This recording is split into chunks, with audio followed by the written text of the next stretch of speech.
Good afternoon and welcome to the Senate live proceedings.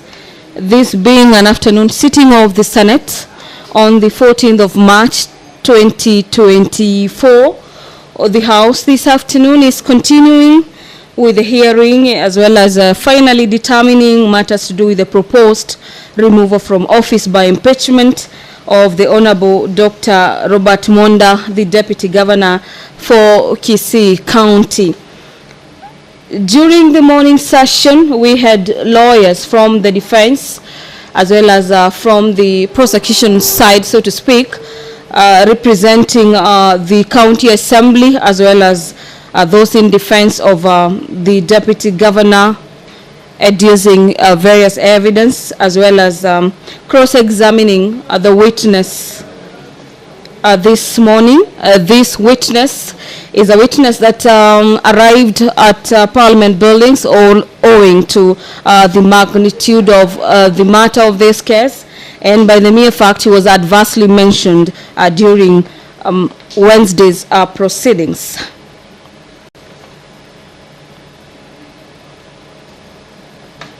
According to the order paper this afternoon, this motion on the determination of as to whether the deputy governor for Kisii County is indeed guilty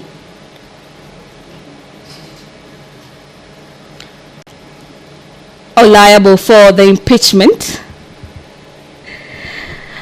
The House has proposed 7 p.m. as the time when this particular motion will be concluded. Previously, this particular motion was set to be concluded at about 5 p.m., but that again has been adjusted to 7 p.m. this evening. But owing to the mere fact that the proceedings went to about midnight last night, then we're waiting to see how this particular proceeding will be taking shape this afternoon.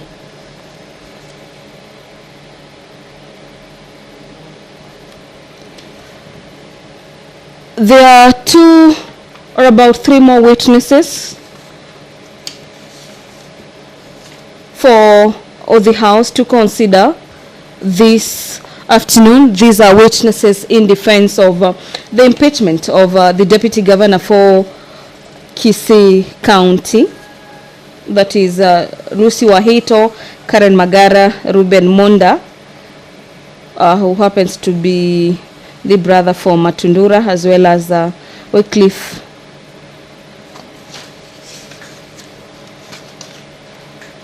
Those are the witnesses for the county assembly. But then again, from the DG side, we have Joseph Misati, who is the father to the first witness. If you're just joining us, the business of the Senate is just about to commence.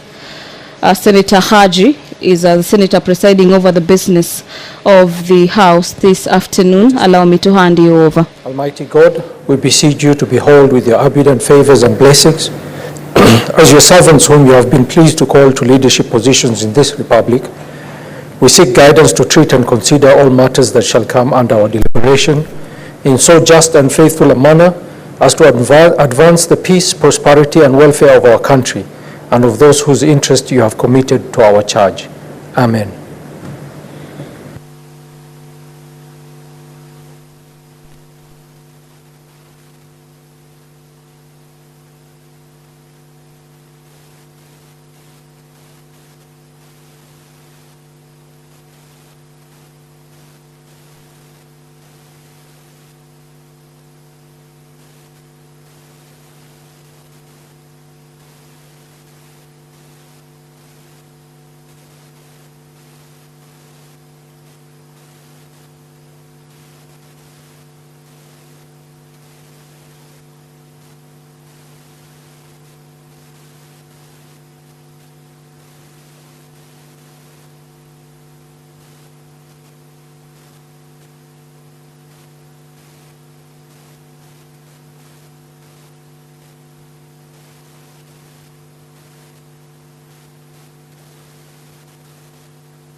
Jack, can we confirm quorum, please?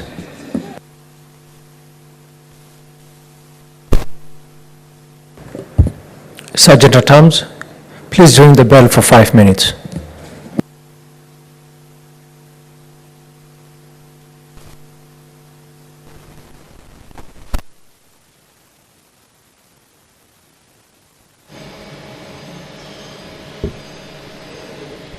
Senator Abdul Haji, a member of the Speaker's panel, currently presiding over the business of the Senate this afternoon, has directed the Sergeant at Arms to ring the quorum bell for 5 minutes to allow for senators within the presence of Parliament to make their way into the chamber this afternoon to necessitate the House to raise the requisite quorum to commence business this afternoon. According to the House standing orders, we need at least 15 senators for the commencement of business this afternoon.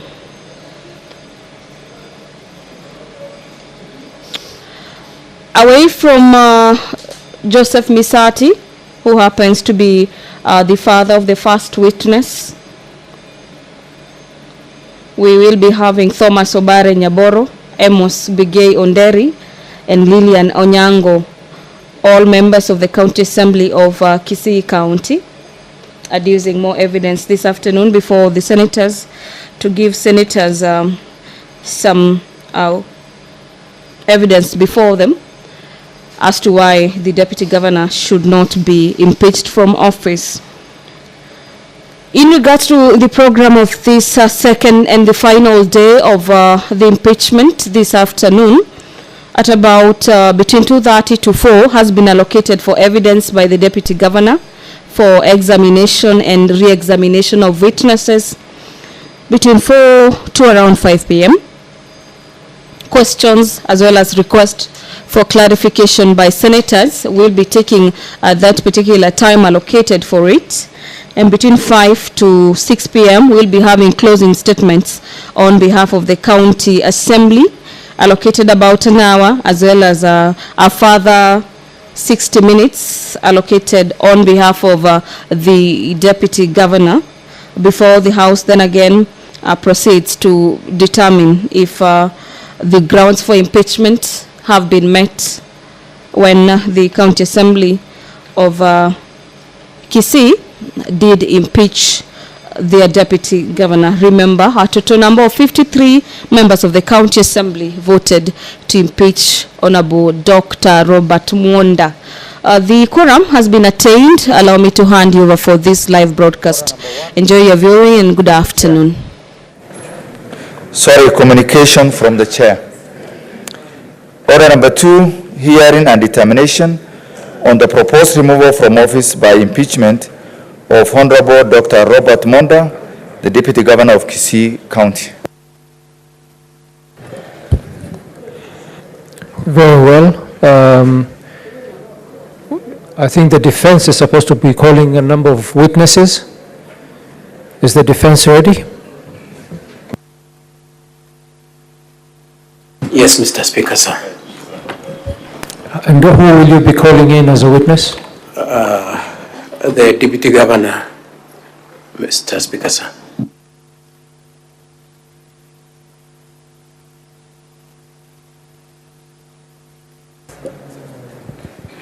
Senior Counsel, you have 1 hour 45 minutes. And I think that's the total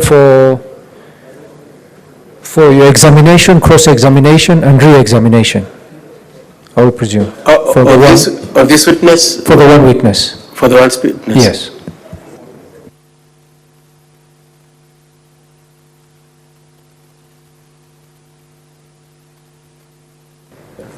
Okay, Senior Counsel, I'm being advised that you had already consumed your time with the previous witness. Therefore, I'm being advised that you have 1 hour 45 minutes to examine all your witnesses.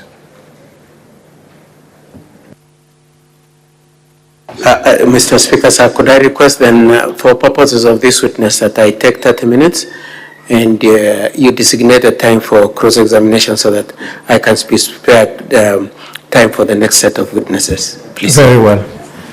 That's in order.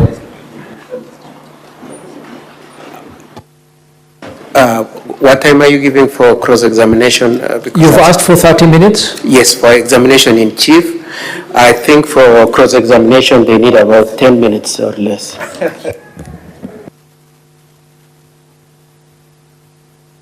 Speaker, sir, I wish to distance myself from the sentiments from the adversarial party.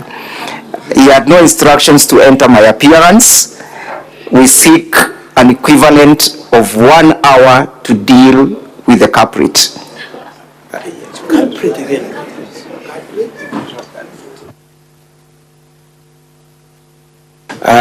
Mr. Speaker, sir, a moment ago, my colleague was told that the use of the word culprit is unparliamentary. I don't know why he's insisting on using that word, and I ask for your protection for my client. Senior counsel,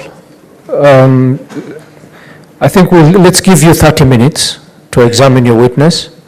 Cross-examination, I think what has been precedence since the start of this hearing is that you will get 15 minutes. But once we get to the cross-examination, at that time we'll check what the time is and decide. So let us start with you, Senior Counsel, with your 30 minutes. But Mr. Speaker, sir, my colleague, Mr. Ndegwa, has repeated the use of the word culprit against my client. I insist this time around that he apologizes. Yes. I don't know why my senior is having a misconception of a simple English word, because the word culprit simply means a person in Oxford Dictionary. I missed it, but I apologize. Apologies.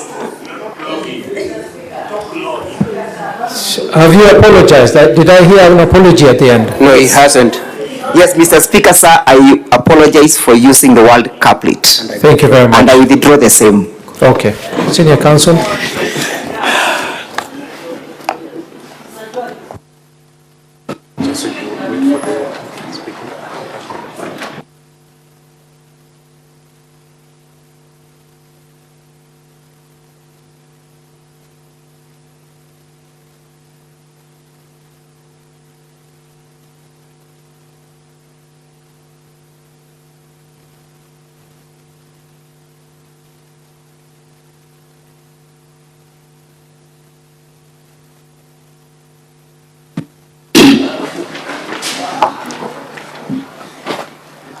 I, Robert Onsare Munda, do solemnly swear that the evidence that I shall give before the Senate in respect of the matters before the Senate shall be the truth, the whole truth, and nothing but the truth. So help me God.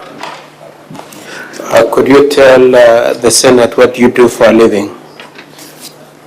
Mr. Speaker, I am the current Deputy Governor of the Kisii County Government. And are you a Christian, and what denomination, and a family man? Mr. Speaker, I'm a Christian in the Seventh-day Adventist Church, Seventh-day worship on Saturdays, and I'm a church elder in the same church for a number of years now. Family? You're a family man? I am a family member with a wife, adult children, and several grandchildren, Mr. Speaker. Now, you are aware of... I have, Mr. Speaker, served as a member of Parliament in the Parliament of Kenya, the 10th Parliament. And Mr. Speaker, in the same Parliament, I chaired the Health Committee, coming up with the Cancer Act, and also several other acts that we amended and proposed. Mr. Speaker, I sat in the Committee of Agriculture, I sat in the Liaison Committee, and also in the House Business Committee. Thank you. Now, you know why you are here before the Senate? I am aware, Mr. Speaker. Could you confirm that you are aware that the allegations against you are what you summarized at page 6, and which is what you pleaded not guilty when the charges were read to you at the start of this session yesterday. Paragraph 6 at page E1, honorable members, it is in the Deputy Governor's bundle. Mr. Speaker, I understand that I'm here on reasons of impeachment on the said... Okay. No, so for the ground set out in paragraph 6, isn't it? Yes. In addition to that, you confirm that you are also notified of other allegations against you, and those are allegations brought through a memorandum from one Mr. Benson Nyakaga, and that you referred to at paragraph 52, page E9.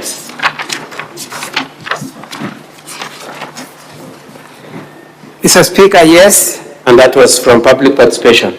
Yes.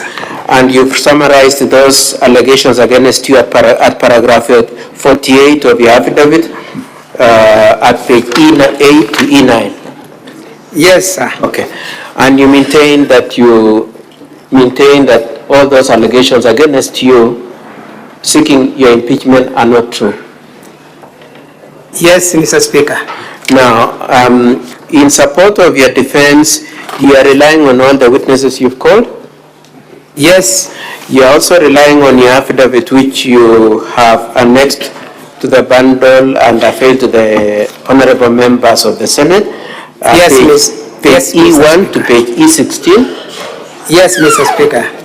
You are also relying on your personal statement that was also presented at page 162 to 172. Yes, Mr. Speaker. You are also relying on the affidavits of Ann Misati at page 63 and the affidavits of Namuel Mwanga, Kennedy Kashaba, and Joseph Kwaro at page 118 to 120. Yes, Mr. Speaker. Together with all the annexes and the documents you supplied and the videos. That is true, Mr. Speaker. Okay, now did you listen to the testimony by Mr. Joseph Misati? Yes, I did, Mr. Speaker. And you recall that Mr. Misati explained that some 251,000 was given to you from his cooperative account. Yes, Mr. Speaker. And he referred to the M-Pesa accounts. Yes. You adopt that testimony? I do adopt that testimony, Mr. Speaker. You also heard him say how money was pulled from his wife, Ann Misati, to the account of his son, Dennis Misati, and then passed on to your account, being a sum of 249,000. Do you adopt that testimony also? Yes, I do. Then the claim is that you received 800,000. The total of those amounts come to 500,000. What is your position about the balance of the 300,000? Mr. Speaker, Mr. Speaker, the balance of 300,000 is ununderstood to me, and I do not know anything about it. Did you receive any 300,000 in cash at your office at the stadium? No, never. Mr. Joseph Misati and Dennis Misati? No, Mr. Speaker, that has never happened. Okay. Now, I just want to discuss a few things, then we move on. Could you confirm that at paragraph 16 to 24 of your statement, you have explained the issue of your receipt of the 500,000 that you've just explained? Paragraph 16, page E5. Yes, page E5.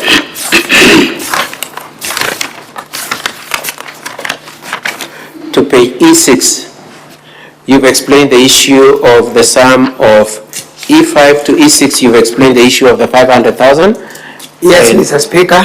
Okay. The same way that Joseph Misati explained, isn't it? That's true, Mr. Speaker. Okay, so let me ask you a different question then from which the testimony which you adopted. Let's move on then. What was the money for? The money, Mr. Speaker, that I got from Mr. Misati was a refund of money that I had given him earlier. And when did you give him that money? I gave him the money in October, November 2022. And so before this Senate, your position is that you are getting a refund of your money? That's my position, Mr. Speaker. And you have explained that in your affidavit? That's what I've explained in my affidavit, Mr. Speaker. Particularly paragraph 23 to 24, you've explained that it was a refund, isn't it? That is it, Mr. Okay. Speaker. At paragraph 26, you've explained the owner of the 500,000. Who was the owner of the 500,000? The owner of the 500,000, Mr. Speaker, is Mr. Joseph Doyle Misati. It belonged to Mr. Doyle Misati. Did it belong to Dennis? Is there any sense in which you could say it belonged to Dennis? I heard about this mention of Dennis and this money from this impeachment motion, Mr. Speaker. Okay. Now, did you see any documents to suggest that indeed Dennis, this was money from Dennis? Did you see any document or paper trail? No, Mr. Speaker. Okay. I want us to move at paragraph 24 and 25. You've made reference to the allegation that this story has been taken to EACC. You've seen that? That this allegation of you having received 500,000 or otherwise 800,000 has been reported to EACC. You've seen that? Yes, I've seen that, Mr. Speaker. What do you have to say about that allegation? Were you aware of any EACC investigations? I have not been aware, Mr. Speaker, until this mention in this proceedings. Yes. Okay.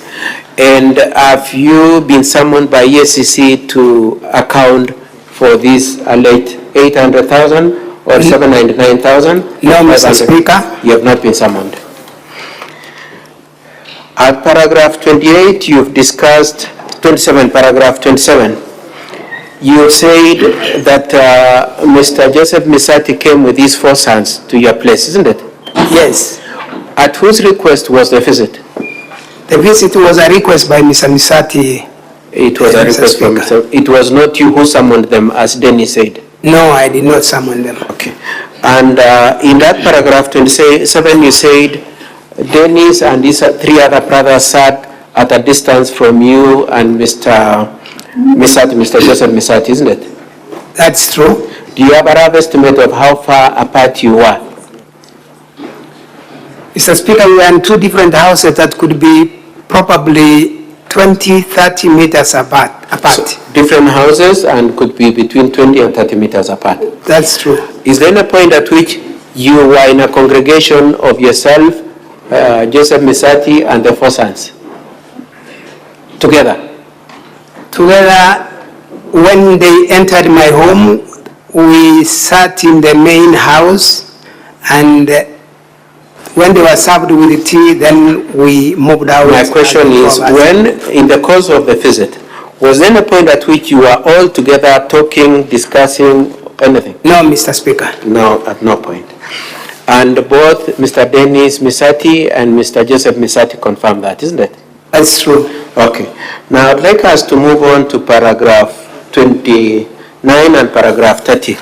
What is your answer to the question raised by Dennis that this money was a bribe? Sorry? At paragraph 29 and 30, Dennis Misati says that this money was a bribe. What do you, and later on said it is a facilitation. What do you have to say to that allegation?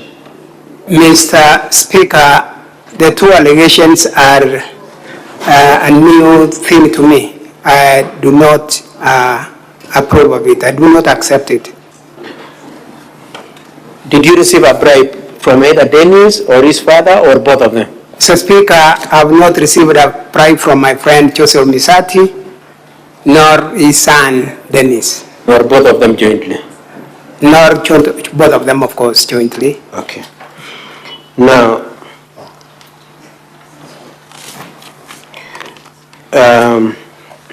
as you can imagine, the county councils are waiting to deal with you on what you said at paragraph 28 and 31. I would like us to just look at that for paragraph 28 and 31. At that paragraph 28, you confirm that Mr. Misati mentioned to you that his son had applied for a job. That is true, Mr. Speaker. He mentioned that to you. Yeah. Oh, yes, paragraph 28 at page E6, honorable members in the DG's handle. You say there was a conversation on that. Who initiated that conversation? Mr. Speaker, this conversation was initiated by Mr. Misati. And what was he saying?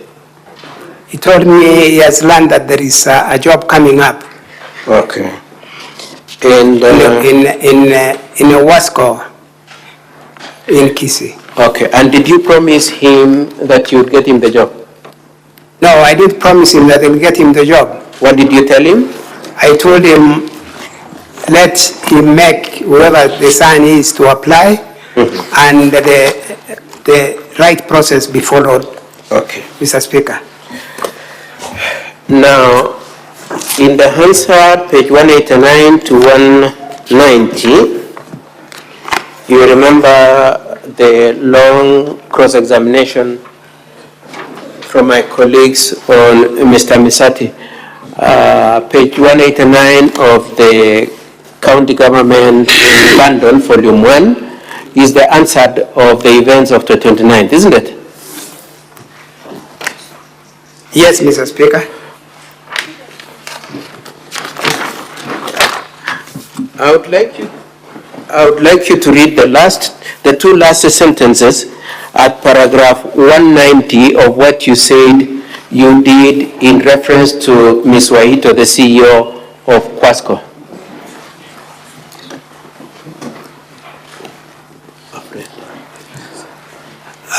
Mr. Speaker, and I read. Just read the whole paragraph. The governor's office.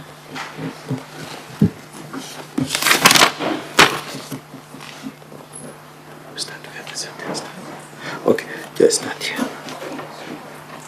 Mr. Speaker, You read from the last sentence at the bottom of page 189 into the first paragraph at page 190. Please read. Mr. Speaker, I read, like any other leader, Mr. Speaker, this request came to me. Everyone, honorable members, know that Lucy in Wasco would work under like any and many staff who work under the governor's office, where I'm also the deputy to the governor. And so I indicated to Lucy, asking her if they had such kind of jobs, and she said yes. A friend is making a request that he gets his son a job, like everyone of us here would do. And she told me, let us wait for the process, and if he qualifies, we shall not deny him the job, and the discussion ended there. And apart from having mentioned to Lucy at this point in time, did you make any follow-up on it? No, Mr. Speaker. And Lucy said you summoned her to your office on 4th of May. What do you have to say about it? I'm saying no, Mr. Speaker, I have not summoned Lucy to my office. I have not. You did not summon her on this No. issue? Okay. She said also in her statement, what did she say in her original statement which you encountered at the county assembly when she called you after receiving the sum of 100,000? Can you come again? So when you went to the county assembly to defend yourself, Lucy had recorded a statement, isn't it? Yes. In that statement, she said she had called you after receiving 100,000. You remember that? Yes. Okay. I want you to go to specific point at which she talks about the purpose of the money. She said she called you. What did she say was your reaction to that issue? Mr. Speaker, she states verbatim, Yes. on the morning of 29th May 2023, I called the deputy governor and asked him what the money was was. Which paragraph is that again? Just tell the Honorable. This is on page E7, paragraph 38, Honorable Senators. The Deputy Governor's bundle, sorry.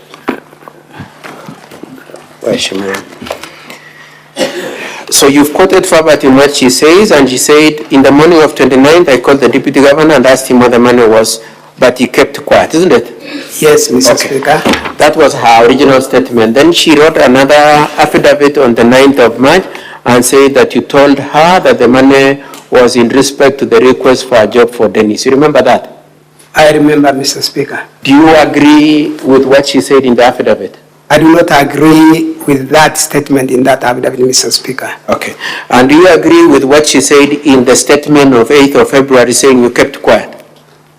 Mr. Speaker, I also don't agree that I kept quiet. And what do you have to say? What do you remember that conversation occurring? Yes, Mr. Speaker. And what did you say? I told her that that money was mistakenly, erroneously sent to her number. Okay. And asked her if she can send the money back. Do I continue? Okay. And so then I would like us to move on then. Did you, then so you told her it was an error, it was sent to her by error? Yes, Mr. It was Speaker. meant for? The same money was intended to go to another person, Gladys Aminga, who does transport business and had given her an assignment to deliver building materials, and I was paying for the same, which money went to the wrong recipient, Mr. Speaker. Now, then there is the story of whether or not you try to reverse the remittance. What do you have to say about that question of whether or not you try to make the to reverse the remittance? Mr. Speaker, I don't want to claim to be an expert in IT. I tried to do the reversal. I didn't manage, and I do not get a reason why I couldn't manage, and therefore I stopped it at that as I waited for the Lucy Waitho to return the money to me. And did you eventually get the return of the money? Sorry? Did you get the money returned to you? Yes, Mr. Speaker, the money was returned to me. On which date? On the 30th of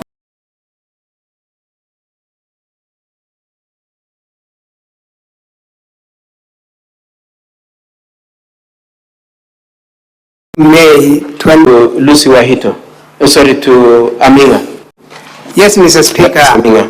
Yes, Mr. Speaker. Once I realized that I made a mistake and sent the money to a wrong recipient, I immediately remitted the money. Gladys Aminga needed that morning to deliver the materials we had. And you've explained those payments at paragraph 35 of your affidavit, isn't it?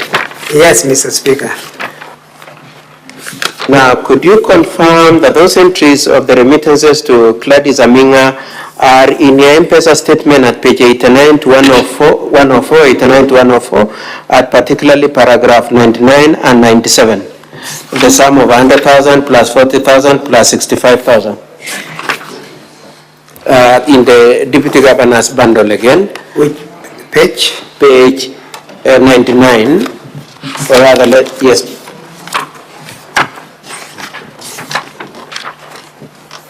Page 99 and page 97.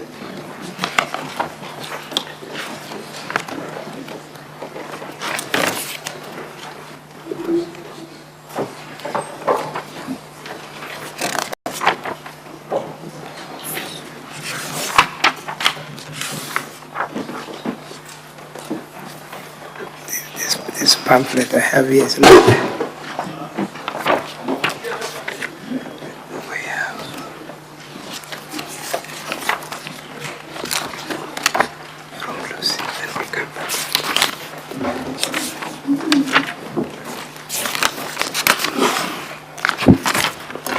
I will use my bundle. Look at it.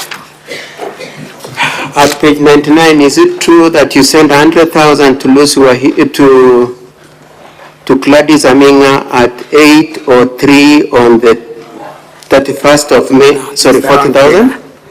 Yes, I sent 40,000 as a second installment, Mr. Speaker. And the first payment of 100,000 was paid on which date? I paid the 100,000 on the 29th of May at 9:17 a.m. in the morning. You are referring to page 99, isn't it? That's page 99, Mr. Speaker. And then you made another payment which is captured at page 97 of how much? Mr. Speaker, sorry. Mr. Speaker, I made another remittance of 65,000 on the 24th of June at 13:21. And all these payments were for? These payments, Mr. Speaker, were for the consignment of materials that I wanted transported, building materials, Mr. Speaker. Okay. Now, what was your explanation for why you say you erroneously sent this money to Lucy when you meant to send them to Gladys? Mr. Speaker, as I was picking the number to send the money to, I erroneously picked the one for Gladys instead of Lucy. One for Lucy Waido instead of Gladys Aminga. And why did you make that mistake? What could be the explanation for that mistake? Mr. Speaker, the way I've saved those numbers in my phone. Could we go to page 117B? Page 117B of the Deputy Governor's bundle. Could you confirm what is that at page 117B?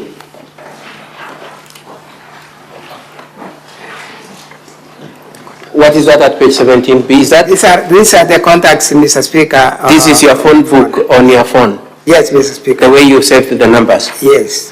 And could you confirm if the names of both Lucy and Gladys are there? Yes, Mr. Speaker. Could you say how have you saved the name of Lucy?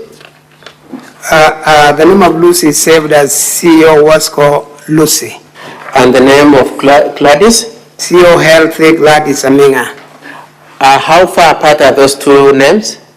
Neighbors, Mr. Speaker, to one another. They're next to each other. Yes. And they're next to each other.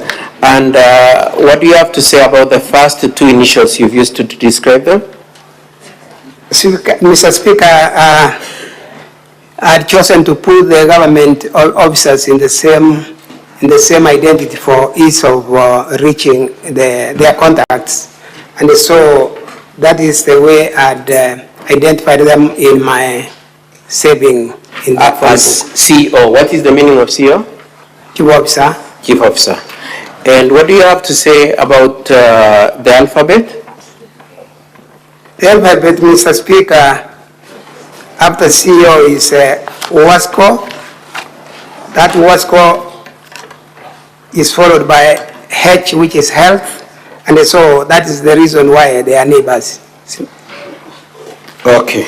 So your position is G for Quasco in Lucy is followed alphabetically by health in the name of Gladys, and which then resulted in the arrangement of the names.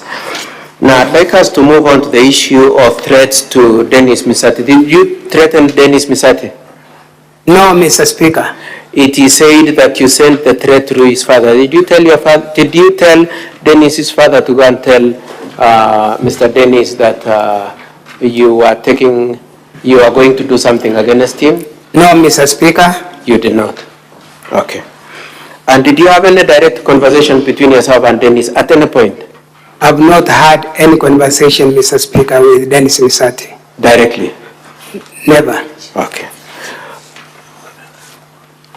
Now, we move on to the issue of county staff. It is said that you have county staff at your premises. Do you have them? True, I have county staff.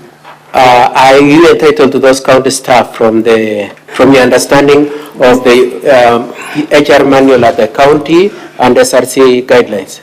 Yes, Mr. Speaker. How many people do you have? I have what is my entitlement of 6 staff. Yes. Who are in my compound. Yes. One of them being my PA among the 6. And Mr. Speaker, Okay, now let's move on time. I also have enforcement officers to give security to my compound. Okay.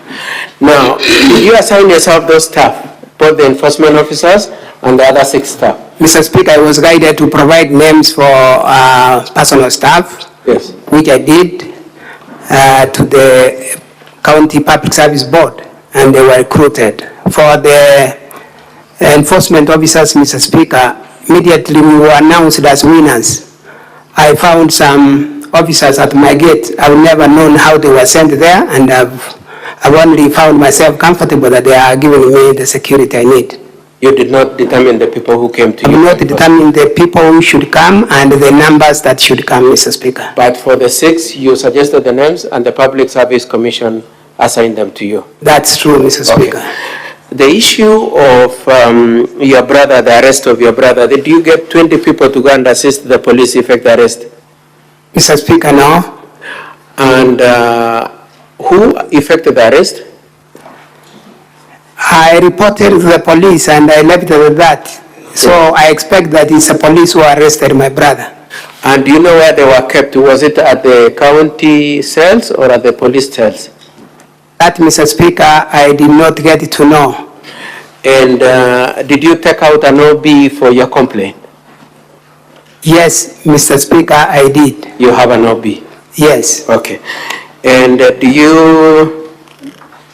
Okay, I will leave it there. Now, it is said that you use the county staff to feed dogs, to dig a well, to maintain dairy, and to do farming. Let's start with farming. Do you recall that your brother, after testifying, when he was being re-examined, said neither you nor him is doing any farming? Yes, that he did, Mr. Speaker. And is it true that you're not doing any farming? Mr. Speaker, I do not do any kind of farming in my Kisii rural home. But Mr. Matundura, your brother Robin, had said that you use them for farming, and then came here and said there is no farming, isn't it? Yeah, he has those 2 positions which I do not know how he will explain it. Okay. The well? The well, Mr. Speaker, I have not done a well in my home since I became Deputy Governor. The well I have was done in 2003. Okay. And dairy? I do not keep any kind of livestock, be it a dog, cat, cattle, name them poultry, nothing in that Kisii home, possibly elsewhere. Okay, and dogs? They were saying that you have some staff serving as cooking for dogs. Mr. Speaker, if it were possible, I would have invited the House to visit our home. Even tomorrow, we go together with my brother leading us to show us the details of what he has shown, if it were possible. Senior Counsel, Sir. your 30 minutes are up. I will give you 2 more minutes to wind up. Can I request for 5, kindly, Mr. Speaker, sir? Kindly. I'll give you 3 minutes. Okay, let me try. Now, Mr. Dr. Monda, at paragraph 52 at paragraph 48 and at paragraph 52, it is said that you should not hold office for various reasons, and I would like to just read what he said at paragraph 48 and then probably respond to them as a bundle. At paragraph 48, you say, so 48 is allegation that you are incompetent and have abused office, 1. Number 2, that you are responsible for an absorption of the budget. 3, that the budget was farted. 4, that there is non-use of senior staff mortgage provision. 5, that there is use of personal home for purposes of county functions, meetings, and files. 5, that you are not working with other leaders in Kisii County, and lastly, that you are responsible for use of unofficial personnel in county matters. You've seen that? Yes, Mr. Speaker. Okay. What do you have to say about those allegations? Let's start with the issue of incompetence and abuse of office. Do you admit that? Mr. Speaker, I deny that I'm incompetent.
Chairpersons.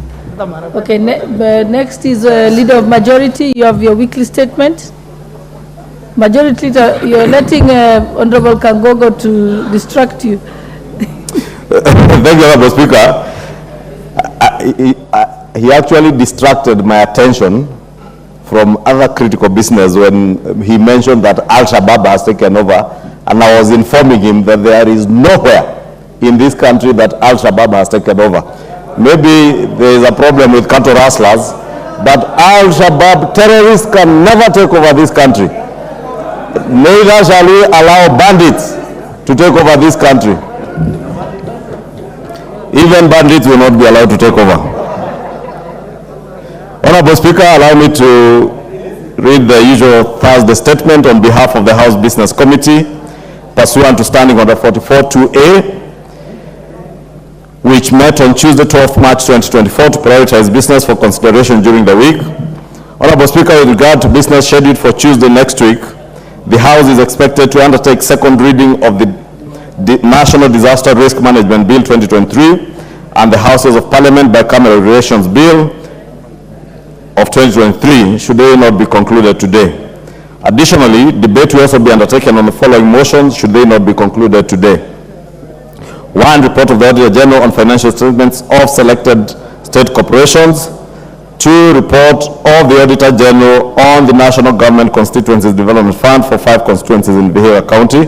3. Report of the Auditor General on financial statements for the Kenya Slum Upgrading Low-Cost Housing and Infrastructure Trust Fund. 4. Report on the inquiry into the maize flour subsidy program for the financial year 2022-2023. 5. Report of the Auditor General on the financial statements for the Land Settlements Fund. And 6. Report of the Auditor General on the National Government Constituency Development Fund for 9 constituencies in Bungoma County. Honorable Speaker, given that the House is expected to proceed on a short recess next week, we also aim to conclude the consideration of the Division of Revenue Bill 2024 in all the stages once the report of the bill is tabled. Honorable Speaker, in accordance with the provisions of Standing Order 42A, 5 and 6, I wish to convey that the Cabinet Secretary for Youth Affairs, Creative Economy and Sports is scheduled to appear before the House on the afternoon of Wednesday, 20th March 2024 to respond to the following questions. Question number 231 of 2023 by the member for Nyeri Town, Honorable Duncan Mathenge MP, regarding the progress of the Ministry's policy in stopping the construction of new stadia across the country. Question number 053 of 2024 by the member for Nthiwa, Honorable Martin Owino, MP, regarding the measures by the Ministry in promoting sports development and nurturing talents among communities. Question number 054 of 2024 by the member for North Imenti, Honorable Abdul Dawood, MP, regarding the timeline for the release of the 42 million committed to Sports Kenya on the 13th of December 2017, intended for the partial construction of Meru Divisional County offices. And 4, question number 055 of 2024 by nominated member Honorable Irene Mayaka, MP, regarding the policy framework guiding the provision of medical cover for sports persons in the country. Honorable Speaker, in conclusion, the House Business Committee shall reconvene on Tuesday, 19th March 2024 to schedule business for the rest of that week. I now wish to lay this statement on the table of the House. Presented at page 162 to 172. Yes, Mr. Speaker. You are also relying on the affidavits of Ann Misati at page 63 and the affidavits of Namuel Mwanga, Kennedy Kashapa, and Joseph Kwaro at page 118 to 120. Yes, Mr. Speaker. Together with all the annexes and the documents you supplied and the videos. That is true, Mr. Speaker. Okay, now did you listen to the testimony by Mr. Joseph Misati? Yes, I did, Mr. Speaker. And you recall that Mr. Misati explained that some 251,000 was given to you from his cooperative account. Yes, Mr. Speaker. And he referred to the M-Pesa accounts. Yes. You adopt that testimony. I do adopt that testimony, Mr. Speaker. You also heard him say how money was pulled from his wife, Ann Misati, to the account of his son, Dennis Misati, and then passed on to your account, being a sum of 249,000. Do you adopt that testimony also? Yes, I do. Then the claim is that you received 800,000. The total of those amounts come to 500,000. What is your position about the balance of the 300,000? Mr. Speaker, Mr. Speaker, the balance of 300,000 is ununderstood to me, and I do not know anything about it. Did you receive any 300,000 in cash at your office at the stadium? No, by never. Mr. Joseph Misati and Dennis Misati? No, Mr. Speaker, that has never happened. Okay. Now, I just want to discuss a few things, then we move on. Could you confirm that at paragraph 16 to 24 of your statement, you have explained the issue of your receipt of the 500,000 that you've just explained? Paragraph 16, page E5. Yes, page E5.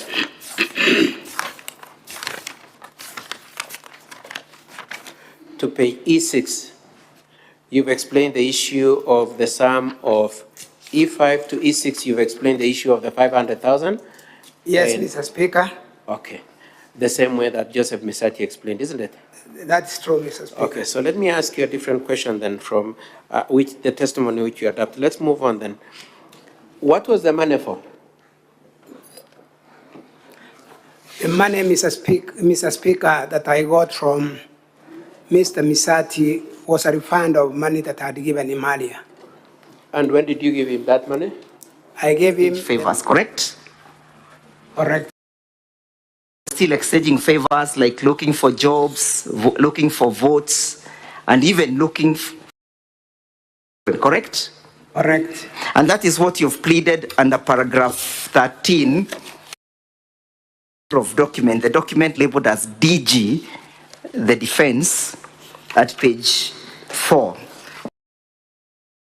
I'll first check on that, what you are reading.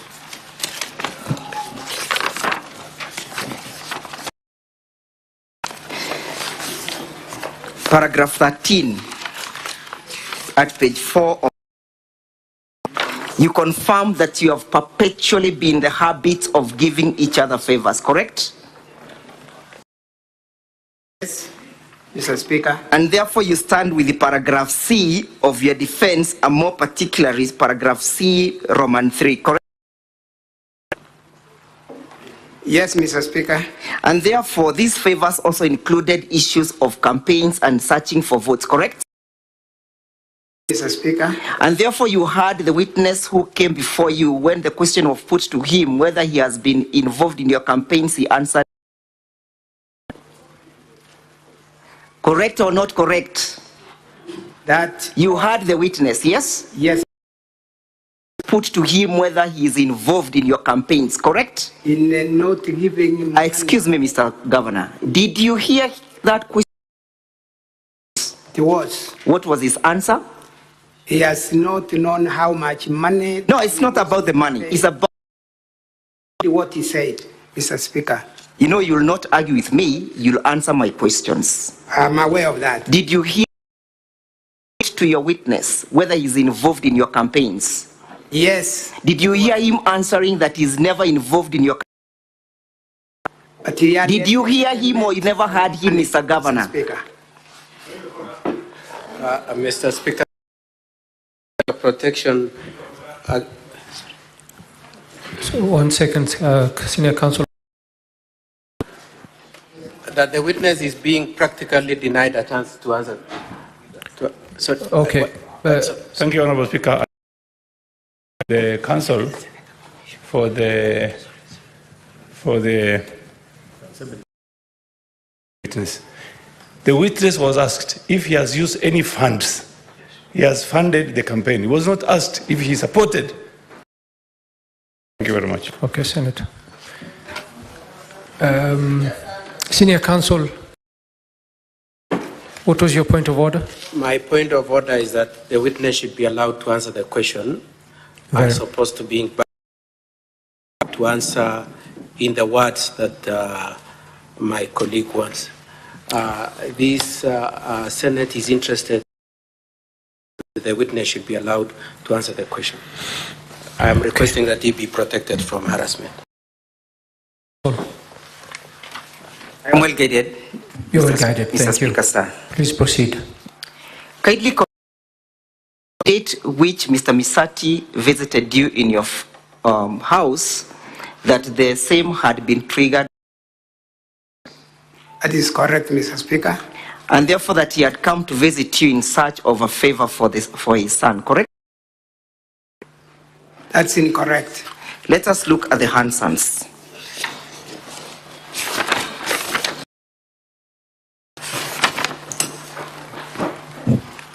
Honorable Senators, I'm referring to the appearing on the back of volume 1 at page 189.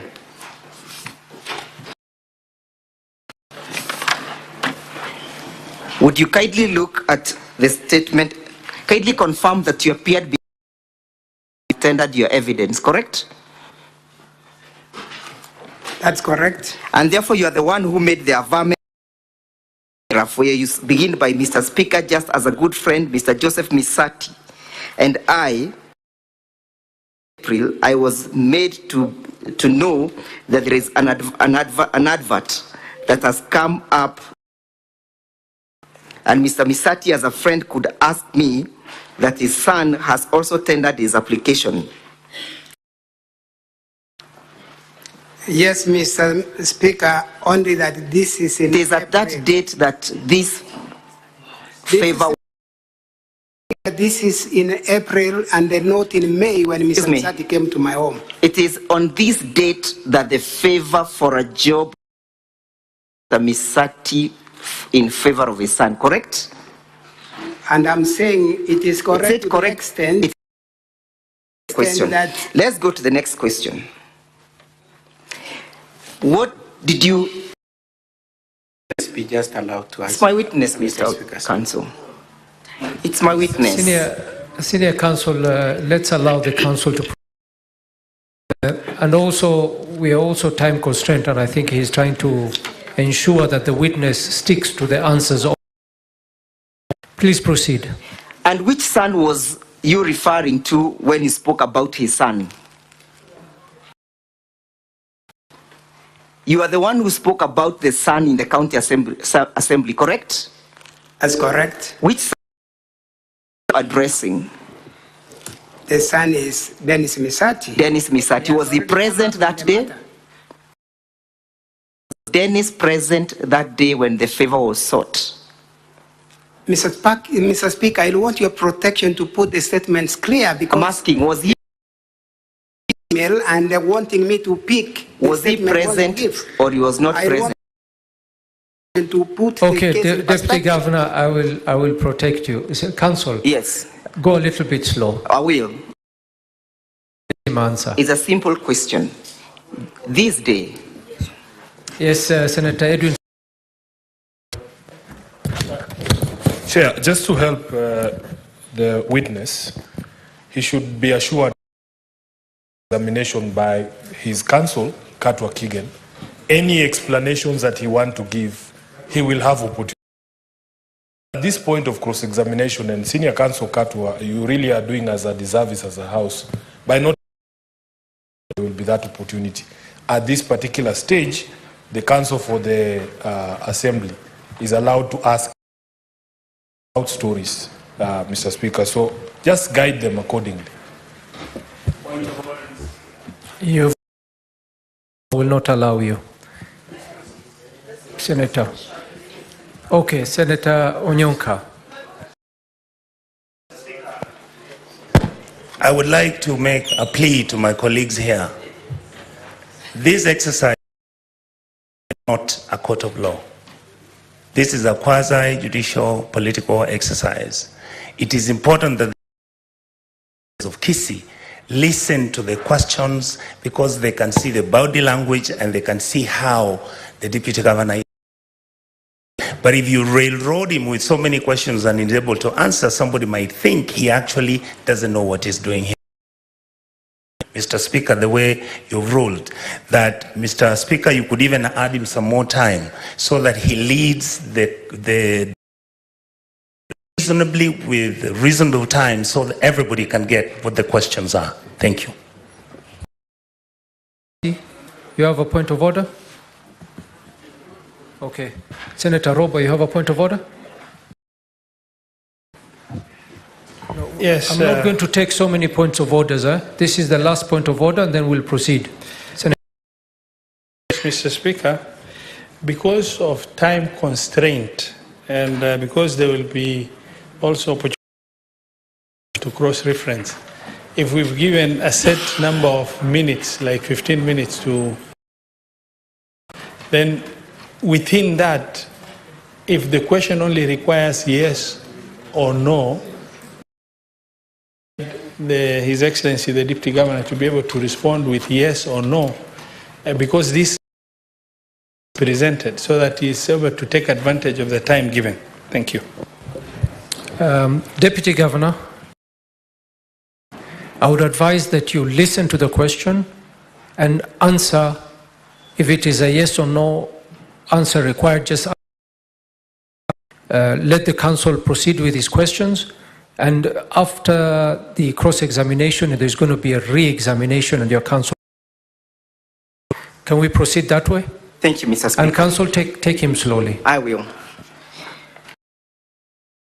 Deputy Governor, confirm that you confirmed before the County Assembly as evidenced by the hand.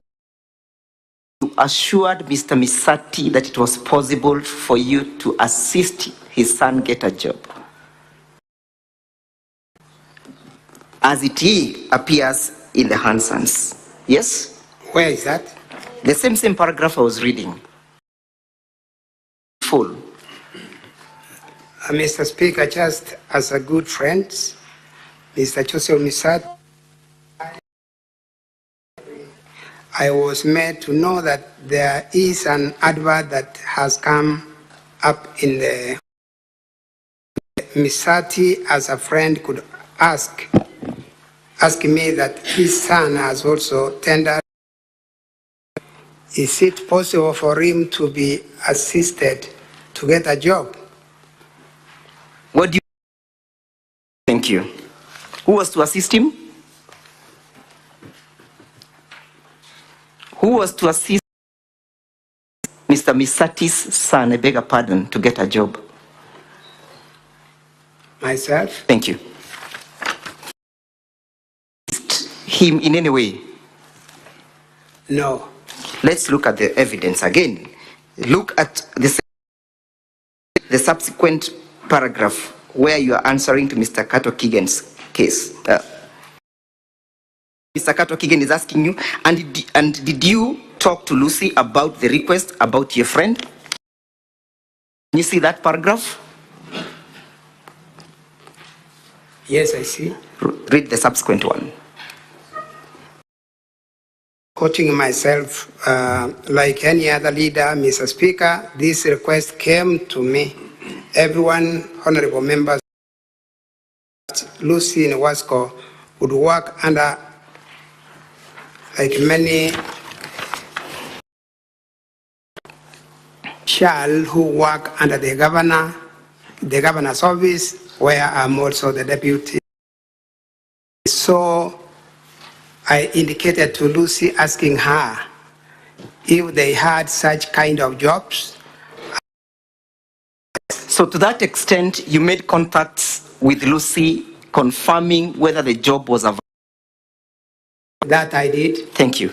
Did you have a look at Lucy's affidavit appearing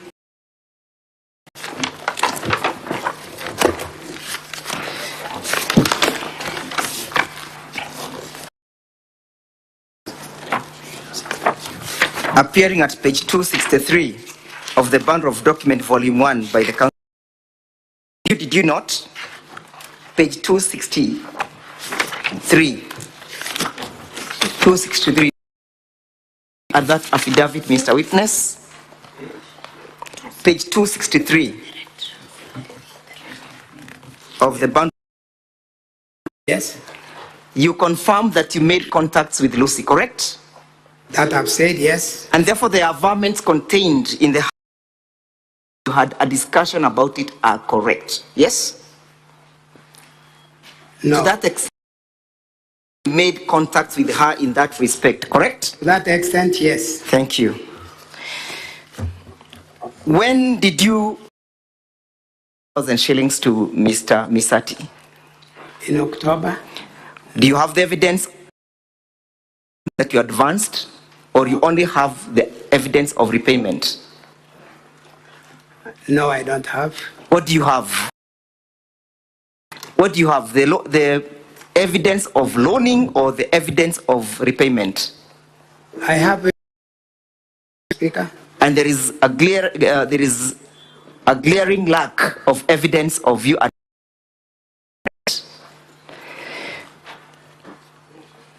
That's correct. And you had Mr. that in terms of your financial status, you are doing badly, correct? That's incorrect, Mr. Speaker. Did you hear him state? I heard him say that. Trust is evidence anymore? In this to that extent. In this particular instance, I do not, Mr. Speaker, that particular statement. So are you disowning your witness? No, I'm. So what do you want the Senate to treat that piece of evidence to the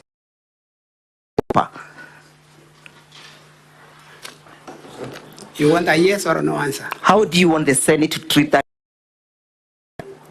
And whom between you and your witness is lying? None of us is lying, Mr. Speaker. Yes? Mr. Speaker, there is a general statement. Mr. Witness, excuse me, Mr. Witness, I want you to take a deep breath and recollect yourself. Who between the two of you is lying? Your witness or yourself? Mr. Speaker, once again, I'm trying to... Go ahead. What is your answer? Me. What is your answer? My friend, Mr. Misati, while standing here as a witness, problems of politicians, and he said most of them have challenges in terms of money. And at that point, he indicated maybe one of them. So I'm asking, who between the two of you answered the question? Lying in what? Mr. Misati alleges you're not doing well. Allege you are very well financially. I've not said I'm doing very well financially. Thank you. Let us go to any other politician. Poorly as the others. You have answered my question. Mr. Speaker, sir, I want to refer the witness to the bundle of document held at page 111. It appears statement from Leah Nyachera Onsare. Yes, I do. Who is she? She is my daughter. Entry dated 18th of August 2023. Yes. What in respect to this proceedings. Is that entry, or does that entry? It relates to a transaction between Mr. Misati and Leon. Yes. And you had Mr. Misati indicate to this as distinguished assembly that you're the one who requested the 200,000 shillings, correct? Yes, I did. You still claim to be doing well financially? I'm saying yes, I did. You still claim to be doing well financially? Yes. Council, your time is up. The 15 minutes are up. Well, I'm well guided. We have had a lot of interruption, Mr. Speaker, sir. We stopped your time during the interruptions. At least, Mr. Speaker, sir, because these are very crux of the matter. We would better also sacrifice our other 15 minutes and deal with the witness. Because can you give the council an opportunity to speak, please? Because when you are dealing with our key witness, who was the defense was given sufficient time to deal with that witness. At least 1 hour. Even if you not get more than 1 hour, at least we just get 1 hour for dealing with the key witness, because this is a key witness, Mr. Speaker, sir. Council, I may not be able to give you 1 hour. So, request for something reasonable. How many minutes should I give you? 30 minutes, Mr. Speaker, sir. I'll try to do within the 30 minutes.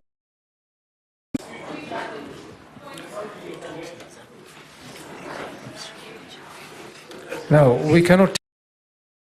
I have Senator Mogeni first on the list. And on this side, I have Senator. The only 2 points of orders I'll take so that we can move on. Senator Mogeni. Yes. Because this is a quasi-judicial proceeding, and we want to be seen to be fair to both parties.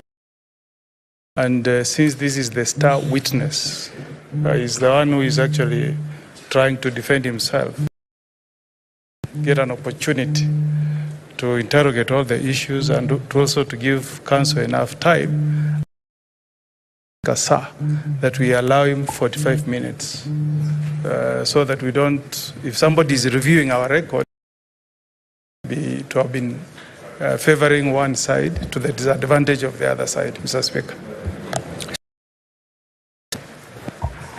Mr. Speaker, you had made a ruling earlier on. Counsel for the County Assembly had requested to waive their cross-examination time. And I think you meant they have a right to waive. So if it is still their position that they can still waive cross-examining the rest, I think, so that that time can be added to the star witness of the defense, then I don't think there is no problem, because you had made a ruling. Then they can still make that application and continue to receive the time that was meant for cross-examination to witness, Mr. Speaker, because we really want to know what happened, Mr. Speaker. And I think that ruling you had made in the morning. I thank you. Okay, I will points of orders, and this time I'll take ladies. Senator Crystal Asige. Asige. My apologies, Senator Crystal. Apology accepted. Thank you very much, Speaker.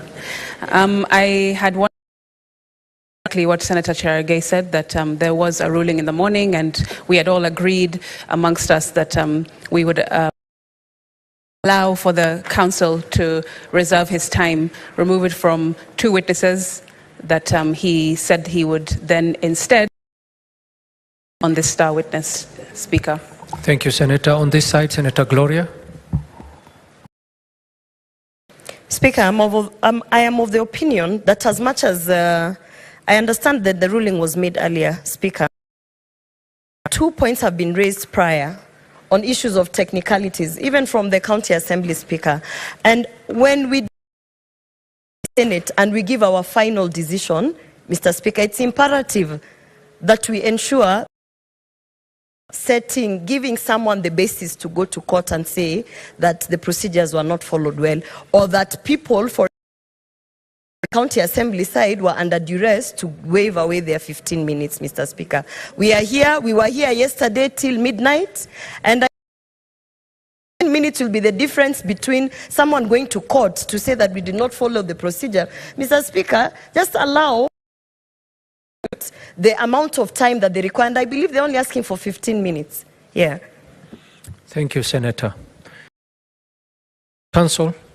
Yes, having Mr. Speaker, been sir. reminded that you had waived your time witnesses previously, I'm being informed you do have a balance of 15 minutes. You had already other 15 minutes. So I will give you a further 15 minutes to see if you can your questioning. We are most humbled, Mr. Speaker, sir. Okay.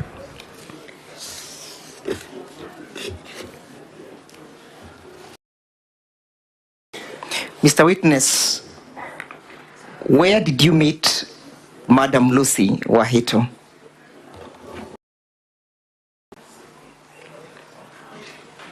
Did you call her to your office? Did you use your phone? How did you meet?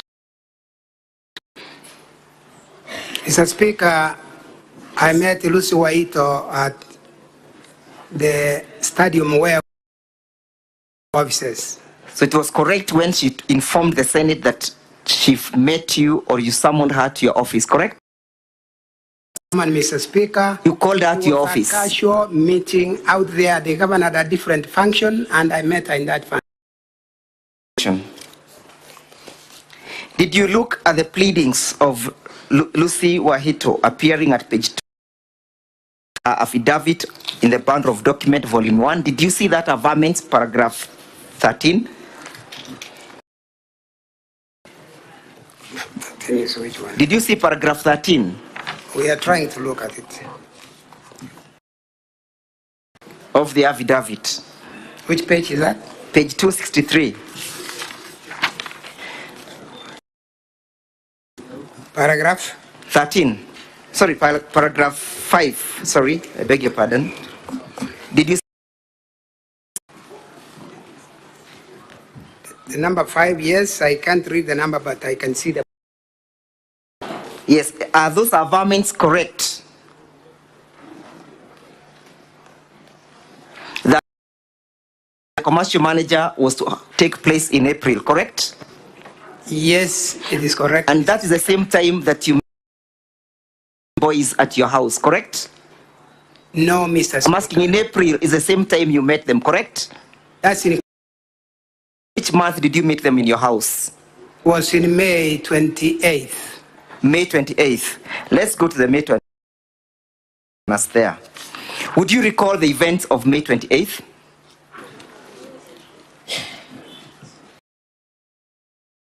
Events of the whole day or events of that visit? The events that relates to these proceedings.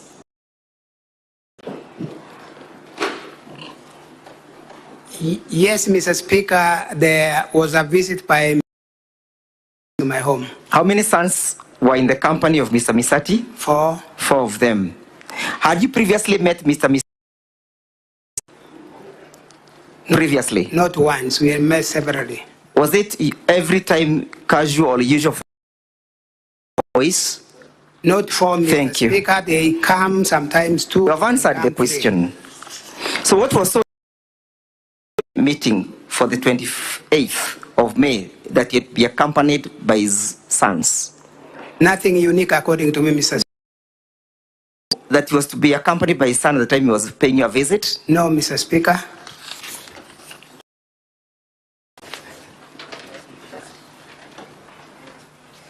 And prior to this meeting, had you met that before? No, Mr. Speaker. And you say that you've been having a very friendship with the family, correct? That's correct, Mr. Speaker. And for 32 years, you've never met.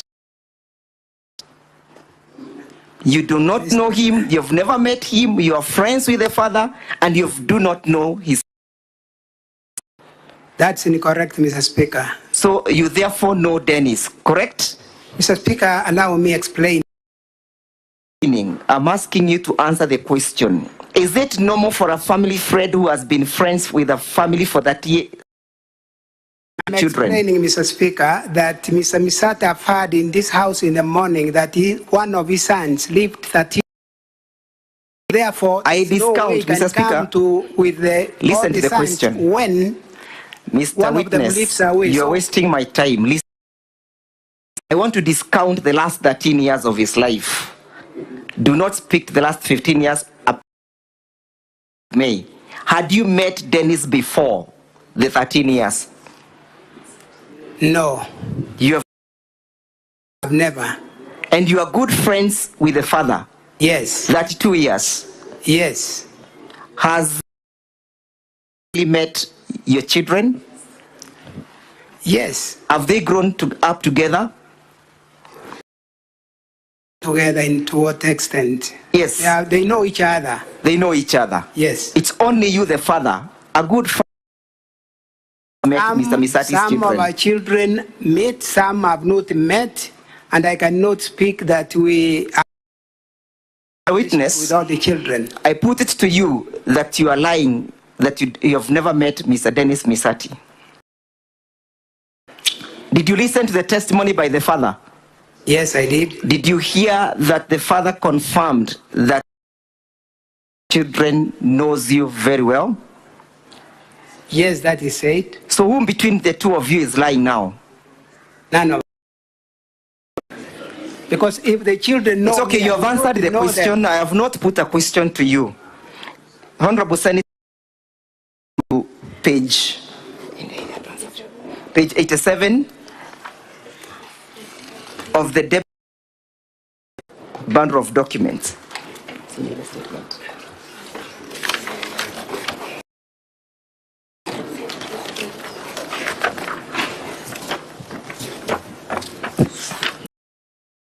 That aspect, Mr. Speaker, sir, permit me to correlate that annexure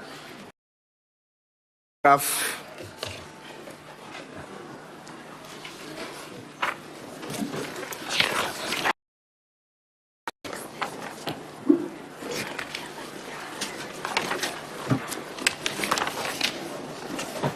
with the part 20 of his affidavit.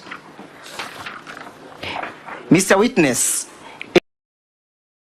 testimony that you received 249,000 from one.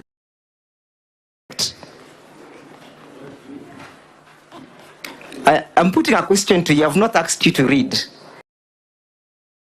49,000 from Dennis Misati. Yes. Page 5 of his bundle of documents of the Deputy Governor's defense. Yes? And it is your varmints that he had received that money from. Yes. And that the 249 were meant to pay a debt that you had advanced to his father, correct? Had you previously, before this occasion, ever advanced money to Mr. Misati before? We are in that kind of... Had you advanced, yes or no? Yes, I had. Did you, how much had you, if you may remember, before this occasion? I can't give one figure, approximately. We have had exchanges of money, 100,000. Before thank you. You have answered. Now, during the repayment of that, did he pay you? Yes. Did you involve his children in the repayment? No. It's an answer. Did you involve his children? No. What was so unique with this debt that you had to involve Dennis? What was so unique with this debt? I have not had an involvement of Dennis from my end. No. I received my money from Joseph Misati. How he transmits it to me? It's okay. Not. You received money. I received money from. And it is your varmints, and you're trying to explain that the money was sent to Dennis is in your environment. Correct or not correct, Mr. Witness? That's correct. I got it from the parents. And you got it from the parents? Yes. Because you have averred through your affidavit. You have averred through your affidavit. Proceed. You have averred through your affidavit that the money that Dennis received his mother, correct? That's correct. I'm asking a simple question. Previously, you never involved Mr. of his debts to you, correct? Correct or not correct? Incorrect. You involved them previously? I've not. That Dennis was on this occasion involved in the repayment of the debt? I've said severally that it is not in my Dennis be involved in the transaction of the money. Thank you. His parents. So did it ring bells to you that day? Has now been involved in the payment of 249? No, I didn't find. Did you ask Mr. Misati why the money is not the mother? Did you ask or you never asked? No, I didn't ask.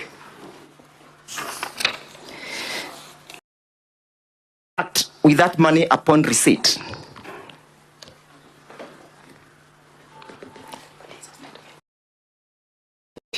How did you transact upon the receipt of the 500,000 shillings? How did you transact? Did you send 100,000 shillings to Lucy? Yes, that is true. What time did you send him? Where is that? But let's go first of all to the time. Honorable Senators, we can go to page 99 of the Deputy Governor's Bundle of Defense. Here's the M-Pesa statement.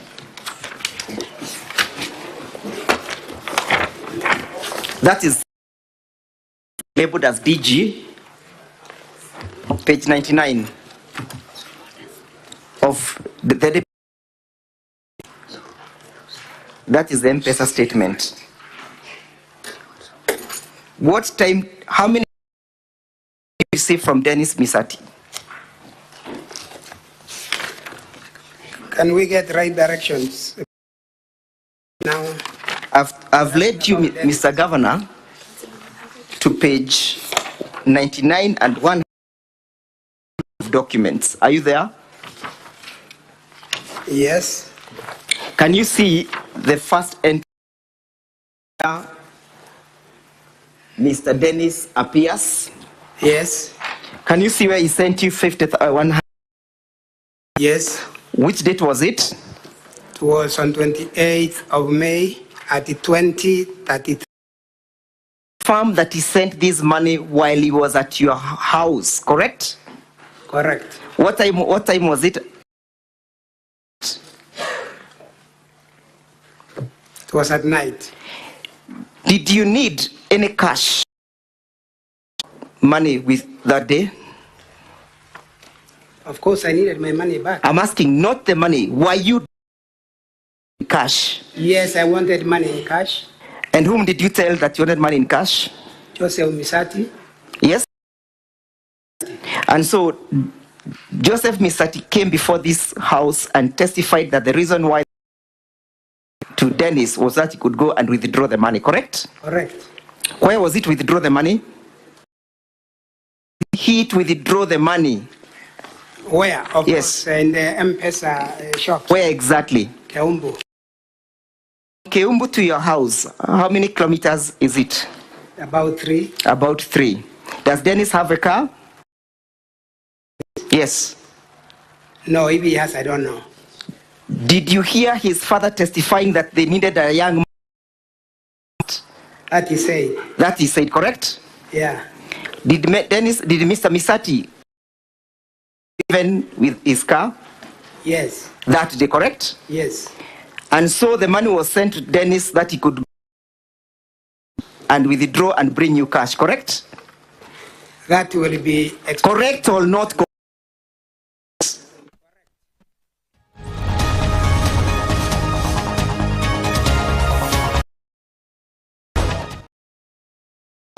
Or otherwise 800,000 has been reported to EACC. You've seen that? Yes, I've seen that, Mr. Speaker. What do you have to say about that allegation? Were you aware of any EACC investigation in these proceedings? Yes. Okay.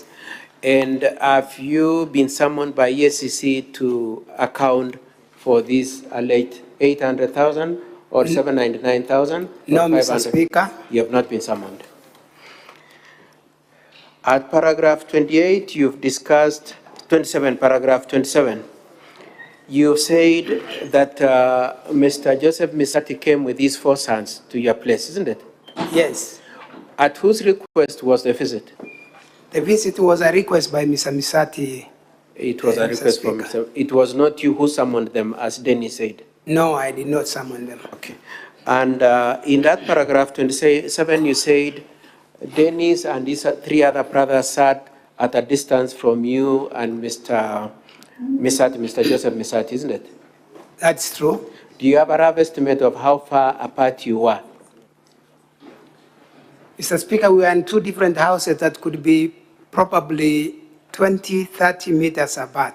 So, different houses and could be between 20 and 30 meters apart. That's true. Is there a point at which you were in a congregation of yourself, Joseph Misati, and the 4 sons? Together? Together, when they entered my home, we sat in the main house, and when they were served with tea, then we moved out. My question is, when, in the course of the visit, was there a point? I'm not saying I slept. Okay, I lead you to the County Assembly Hansons. Did you appear before the County Assembly as I look for the page and confirmed that immediately you slept? Do you remember making that confirmation? Can you take us to the paragraph? Honorable Senators, I'm looking at volume 1, page 191.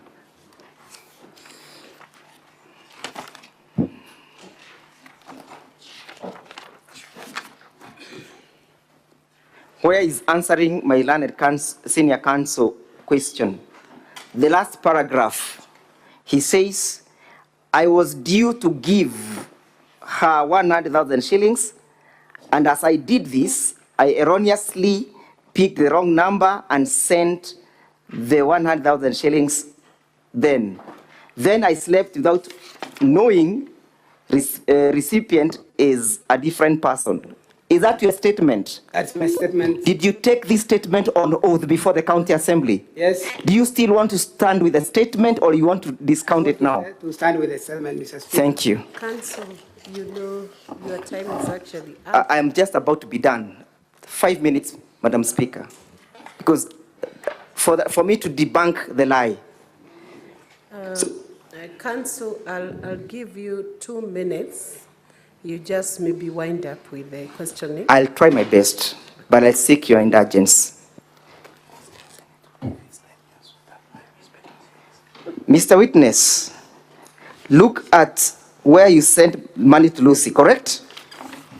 At page 99 of your bundle of documents. Yes. Can you see at 2357, you sent money to Wilfred Momanyi, 10,000 shillings? Yes, I did. Was it the same day? Same day. Were you asleep? I slept. Did you send the money while you were asleep? No. Thank you. Let's proceed. That is 2 hours later, correct? But you know... That is 2 hours. Excuse me, Mr. Witness, you're wasting my time. That is 2 hours later, correct? It is 2 hours later, yes. And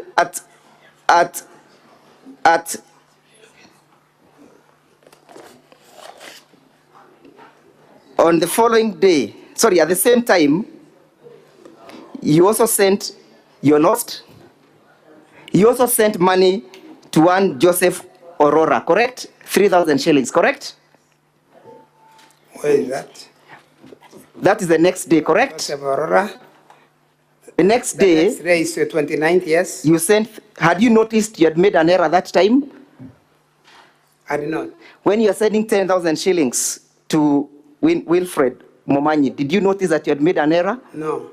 When you made an error, when did you realize you've made an error? After receiving a call from Lucy or your own volition? It was Lucy's call. It was after you received a call, correct? Yes.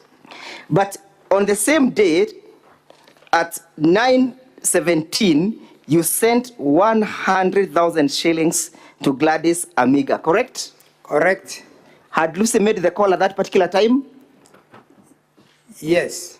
Do you know what time Lucy made the call to you? I can't recall the exact time, but Lucy's conversion here was to the effect that she called at 8 while in Kisumu. So at this time, you had tried to make attempts to reverse, correct?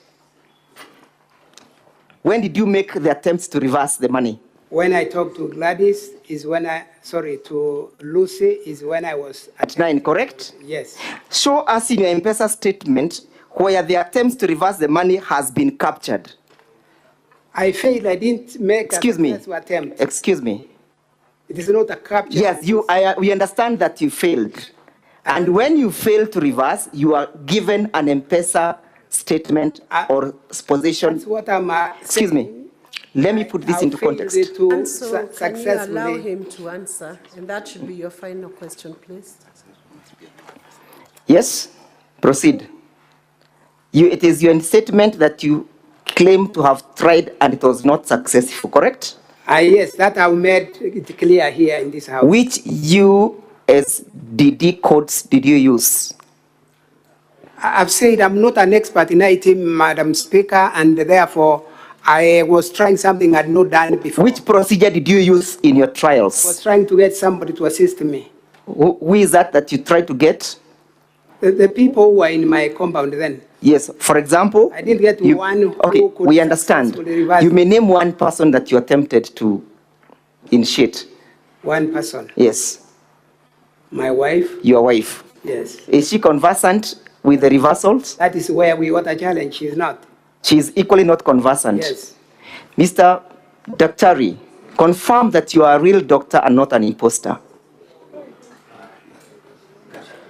Yes? Madam Speaker, you don't understand small matters, instructions. Matters referred to here remain on the subject we are discussing. About my education, it is not a matter in. But you are well educated, correct? You are well educated, no doubts, correct? Madam Speaker, I would like to protest at the disrespect that has continuously been shown. Council Keegan, you can resume your seat for now. Council Degwa Jiro, your time is up actually. We have indulged and overindulged on the cross-examination. If you indulge me, I'll only ask one question about the phone book and I'll be done. No. Only one question.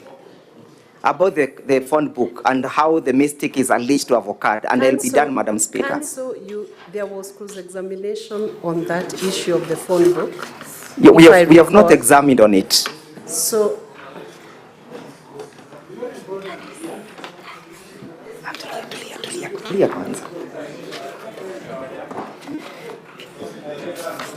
Council, ask the final question and don't ask another question. I'm well guided, Madam Speaker.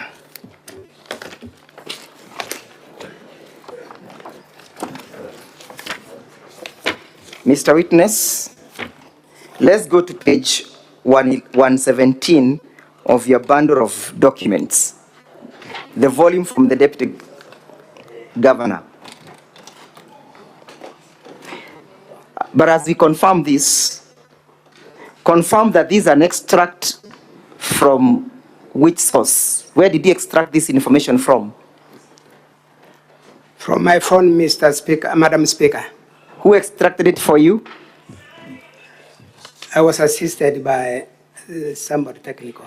Somebody technical? Yes. When were you assisted? When I was providing the evidence here. Was this a document that was typed or you directly downloaded it from your phone? It was done from my phone. It was typed, correct? Not typed. Yes? No. Which date was it done? Does that document bear a date? It doesn't. Does it bear any print showing the source of the document? Print no, except for the names that are listed there. Except for the names, correct? Yes. I put it to you that you are the one who did this to try and choreograph your story. I'm not the one. Finally, when did Lucy return the money to you? Thank you, Counsel. That marks the end of that cross-examination. This is now time for re-exam. Madam Speaker, we had sacrificed, because at least there's something that has not yet come out. Gladys is alleged to have received money. We have not spoken about the story of Gladys. If you could just give us 5 more minutes and we can subtract from the balance of the witnesses that we have so that we deal with that issue. Because this is a very crucial witness. Remember, Madam Speaker, we sat through cross-examination of our key witness for 1 hour without interruption. But I'm happy by the magnanimous of the Assembly. Only 5 minutes, from which I'll invite my friend Mr. Mutuma to conclude. Counsel, this is a time-bound process. Yes, Madam Speaker. And you have been indulged over 5 times on your request for time. I think your frequent requests may not now be merging in with the time schedule that we have to complete the whole exercise. Yes, Madam Speaker. I will now allow the re-exam to be done by the Council. I am well guided. What is your point of order, Senator?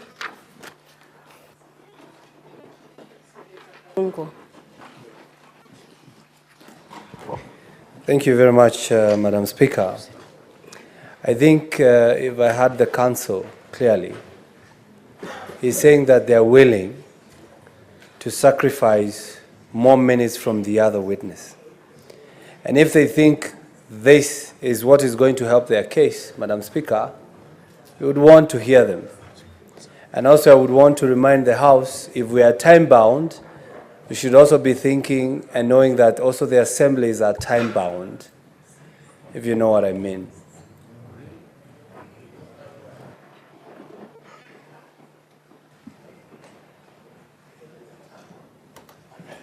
Senator Cheptumo, you have a point of order. Madam Speaker,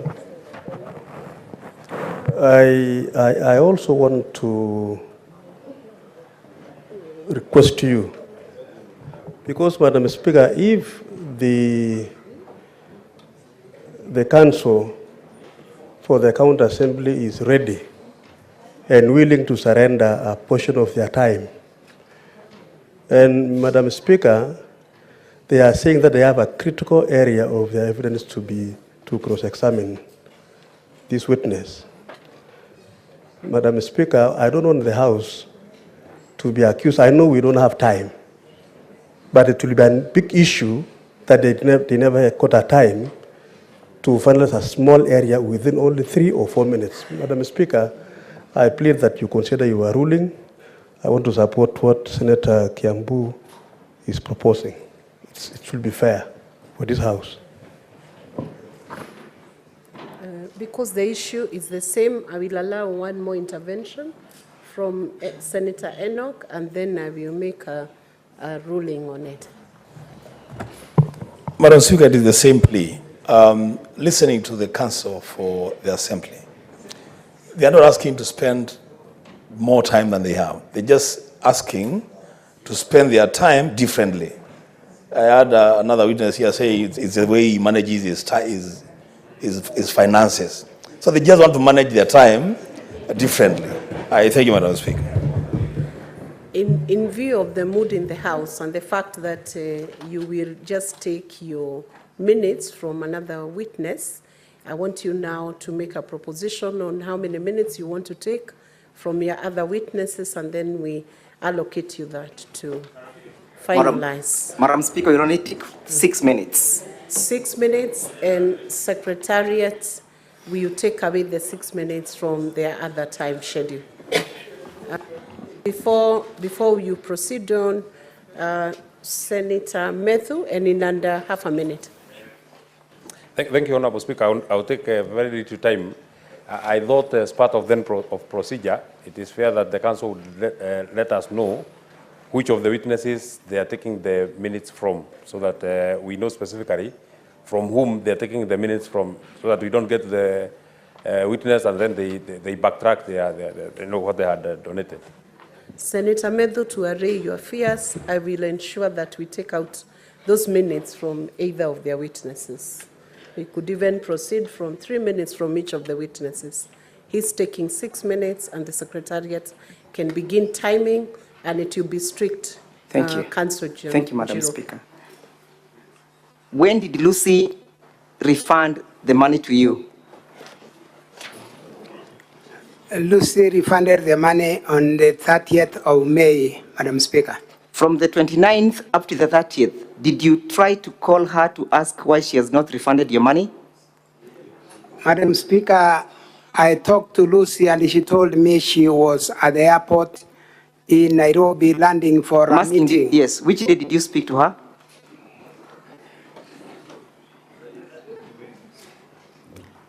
I'm explaining, Madam Speaker, that I talked to Lucy Which date? On the 29th. On the 29th? Yes. Yes. And the money was refunded on? The 30th, the next day. I yield the witness to Mr. Mutuma.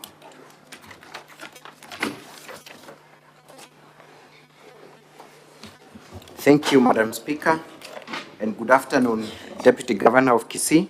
Good afternoon. I have 2 or 3 questions on one line of questioning. You allege that the money you sent to Lucy was meant to be paid to one Gladys. Yes. And that is Gladys Aminga, right? Right. You have also indicated that it was meant for transport. Yes. For a work that Yes. she had done for you. Work that was ongoing.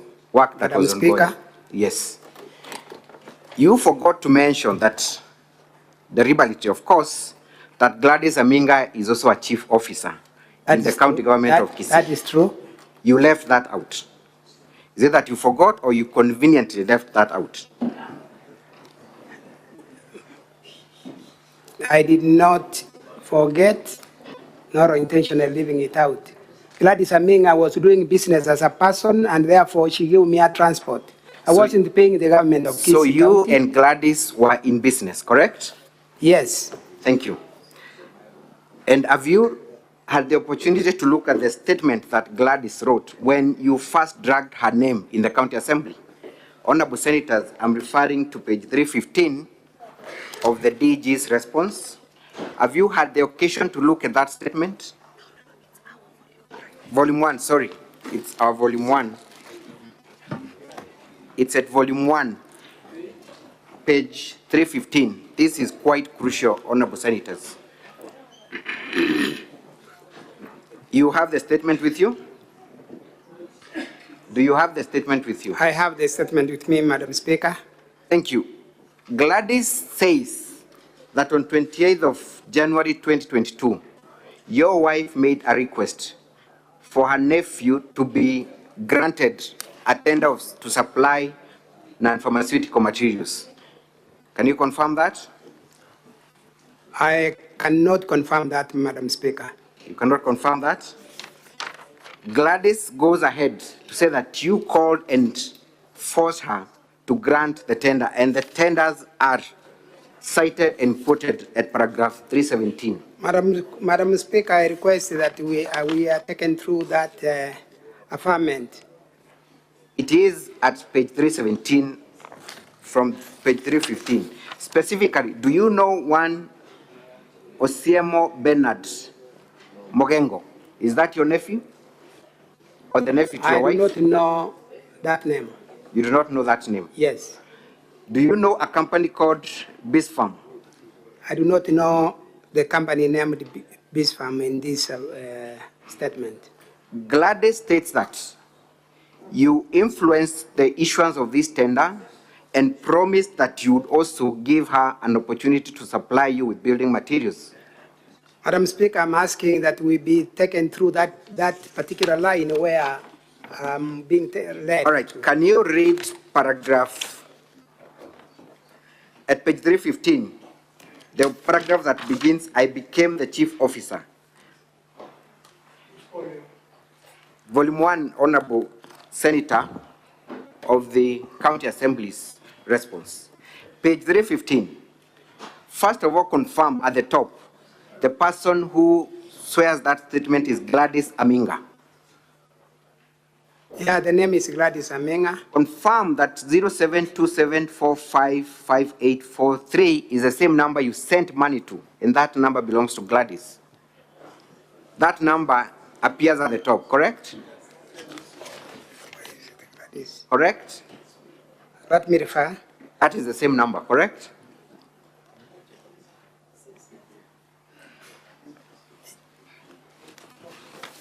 That is the same number, correct? Yes, that's the same number. Confirm that the designation of this person swearing the statement is Chief Officer, Medical Services, Public and Sanitation, Kisii County Government, correct? From the statement, correct? Correct. Can you read for us the paragraph that begins with, I became the Chief Officer on 28th of January? I became the chief officer on 28 January 2023 after being competitively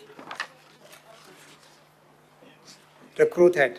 Thank you. By the Jump to the next page, 316. Begin with today, 29th February 2024. Day 29 February 2024, while defending himself in the impeachment motion, mentioned my name by stating that he sent me money through M-Pesa in the month of May 2023. I wish to put the record straight as follows. Proceed. Proceed, kindly. What's this?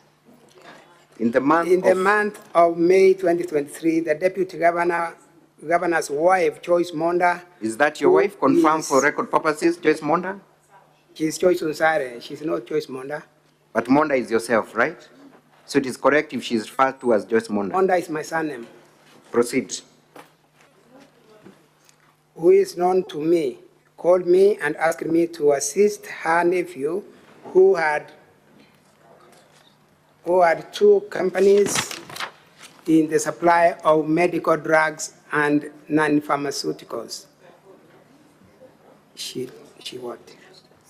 Council, you know your time is up. Yes. The nephew by the name Musiemo Bernard Mogengo. Where do I stop?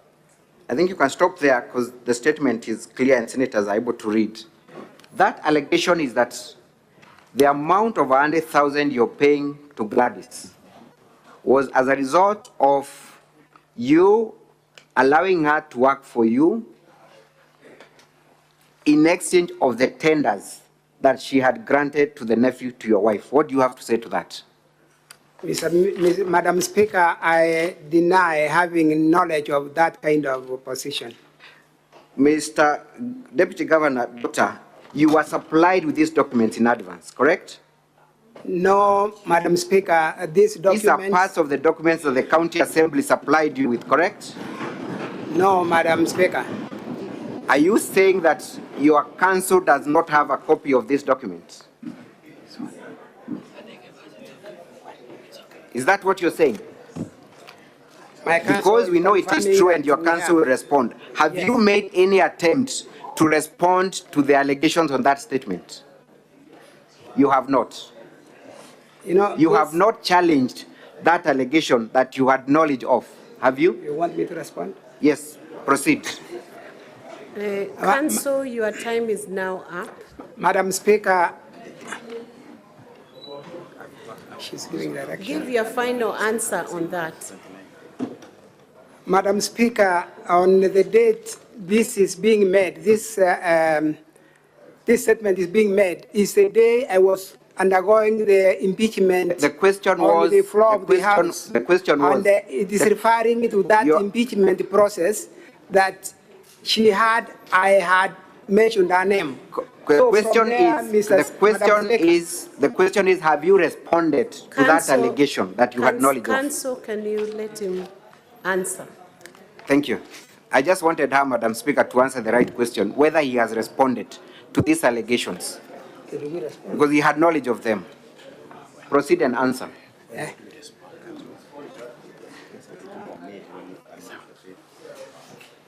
Kindly answer that question. Have you responded? Madam Speaker, Have you responded? It's a yes or no? No. So Lucy was not the only person working with the county that you sought to influence. You've been influencing other county officers as well. That is all for this witness. Thank you. Council Keegan, how much time do you need for re-exam? Could I request for 15 minutes, Madam Speaker? Be 10 minutes, Okay, Council. I'll try, Madam Speaker. 10 minutes. Yes. I would like us to start with the issue of Gladys Aminga.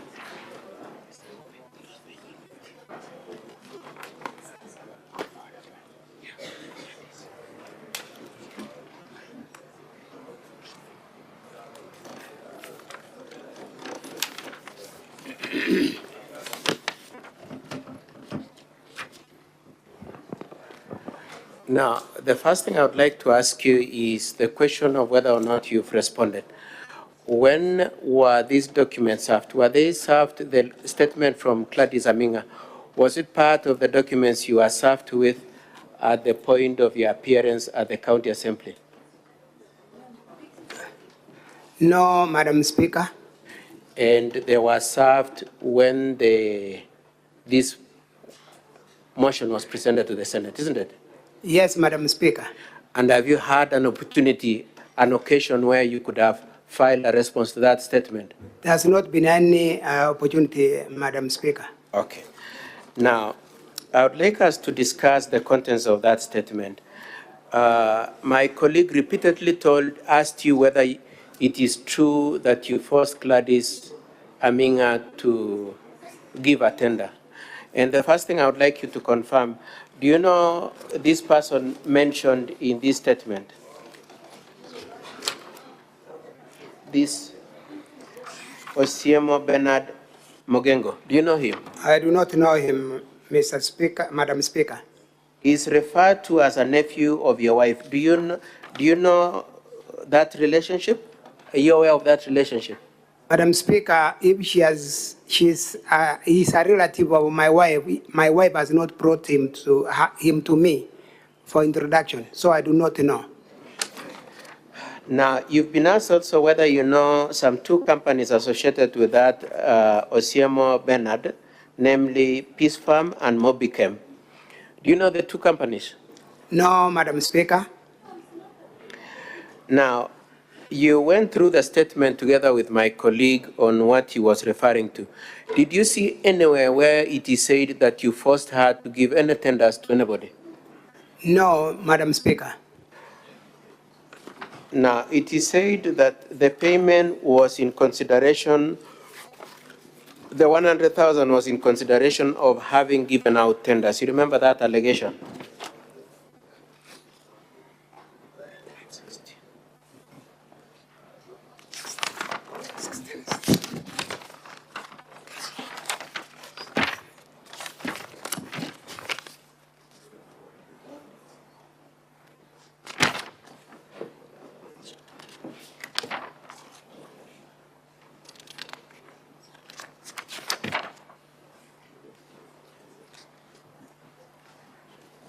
Now, you recall the question being put to you that it is alleged that you were sending this money because you had influenced some tenders. You remember that? Yes, that was the question. Now, what was the purpose of the 100,000? Madam Speaker, the 100,000 was part payment towards transport services that I got from one Gladys Aminga for construction materials. Now, I would like us to read what Gladys says and confirm whether she confirms that the payment was for services rendered.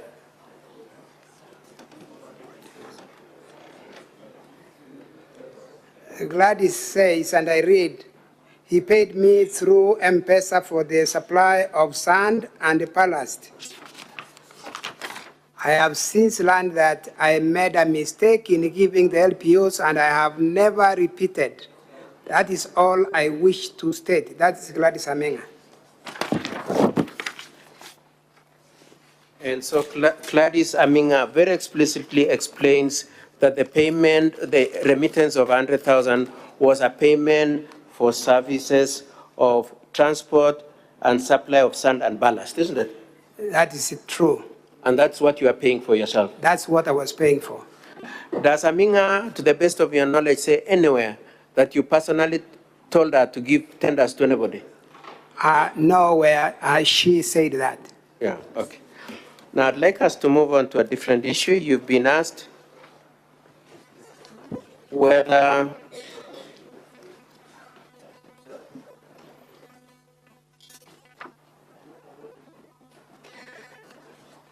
you are asked to confirm that indeed you had a conversation with Lucy about the employment bid by Dennis Misato. You remember that?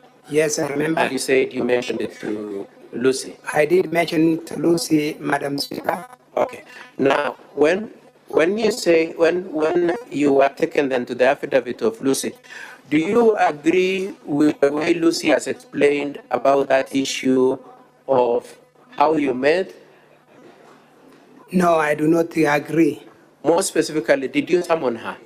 No, Madam Speaker, I have not summoned Lucy for this kind of discussion. For emphasis, in what circumstances did you meet Lucy at which you mentioned this issue? I met Lucy in a function we had with the governor in the stadium where our officers are, and I mentioned this position by my friend, Misati. Okay, then it is said that you are struggling, you do not have funds, you are a pauper, and what do you have to say about that? Poverty, Madam Speaker, is relative. It depends on who is suffering that. In the eyes of one, it could be I'm a pauper. In my own eyes, I'm an honorable deputy governor of the Kisii County. Let's talk about more in terms of your circumstances. Are you able to underwrite your liabilities and obligations? Yes, Madam Speaker. You are able to meet your obligations? Yes, Madam Speaker. And in that sense, you are not struggling, or are you struggling? I'm not struggling. Okay. Now, when Mr. Joseph Misati chose to say that you are struggling, was that a communication you had passed on to him? Had you told him that I'm struggling, or how did that come up? It's not my position. Mr. Misati made a general statement about his understanding of those of us, yes, of those of us who are politicians. Okay.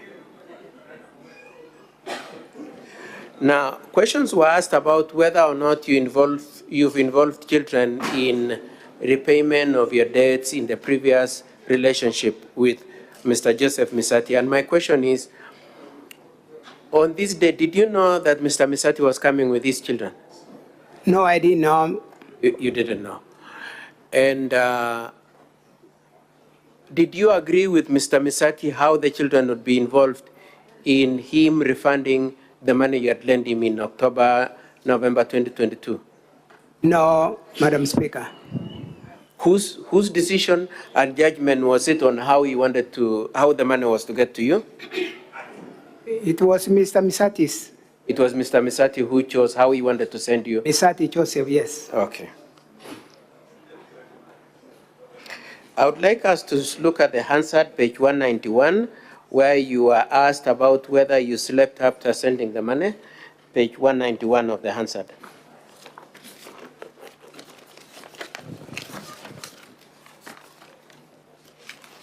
Where was that?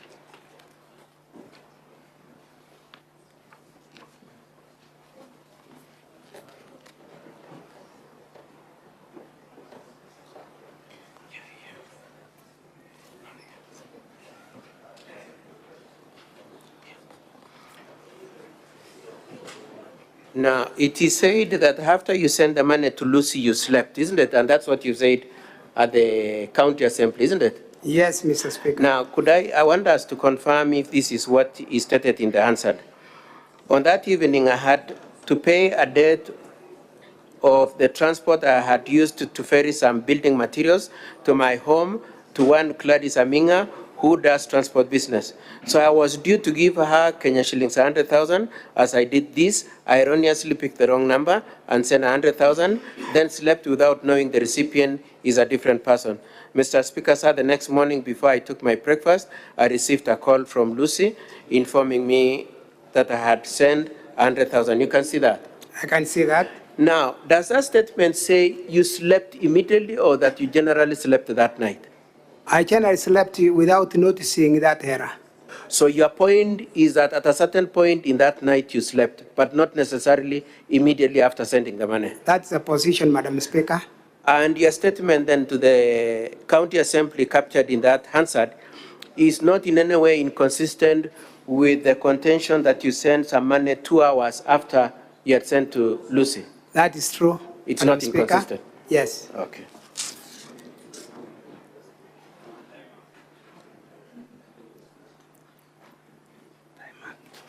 Lastly, just for emphasis, or rather two questions. Had Mr. Joseph Misati visited you with his boys previously? Yes, some of his boys, not all of them. Not, but from time to time he has visited you with his boys? That is true. And so this visit, was it unusual in any way? It was not unusual, Madam Speaker. Both in terms of him visiting you and coming with his boys? Yes. Okay. Did you at any point pressurize Lucy that you needed a job for your friend's son? No, Madam Speaker. Madam Speaker, I would like to leave my re-examination there. That's okay. Is that all for this witness?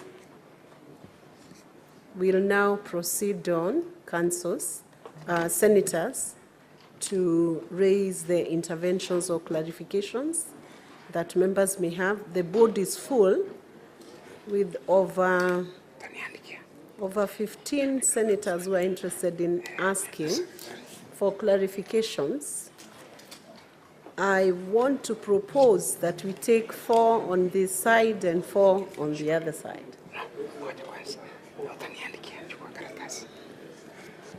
So let's begin with Joe Nyoto. Senator Joe Nyoto. Thank you, Madam Speaker, for this opportunity. I just want to seek very short clarifications from the witness. And the first one is from the evidence of Joseph Misati, the friend. Misati went to the DG's home accompanied by his sons for that meeting where they had a separate meeting between him and Joseph Misati with the sons at a distance. The clarification I'm seeking is, why would grown men, the sons, accompany the father to a meeting with a friend to discuss matters that did not relate to the employment of Dennis Misati? That is one. Number two, when the witness sent 100,000 Kenya shillings to the MD of WASO, or WASCO, and he says in his statement that this was sent erroneously. It was supposed to be sent to another lady who is a CEO within Kisii County government. It took 2 days. Would the witness clarify? Because the usual, everyone sending money through M-Pesa is once you send an amount of money, then you will receive a message from M-Pesa detailing whom you have sent it to. Is the witness truthful when he alleges that he did not discover immediately that he had sent the money to the wrong person? And even if he did, he alleges that he did not have the technical know-how to reverse the transaction. But ideally, Madam Speaker, one would call the person to whom you have sent the money erroneously and request them, especially because this is somebody that is well known to you, request them to send the money back to you, which did not happen until the following day when the MD called the witness herself. Thank you, Senator Newton. Allow the witness to respond.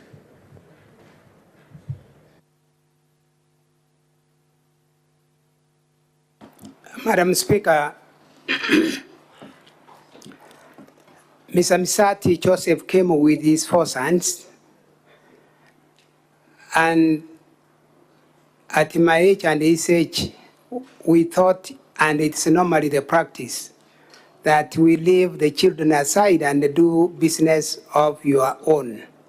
I did not have any special reason to accommodate the children in the discussions we held with Mr. Misati.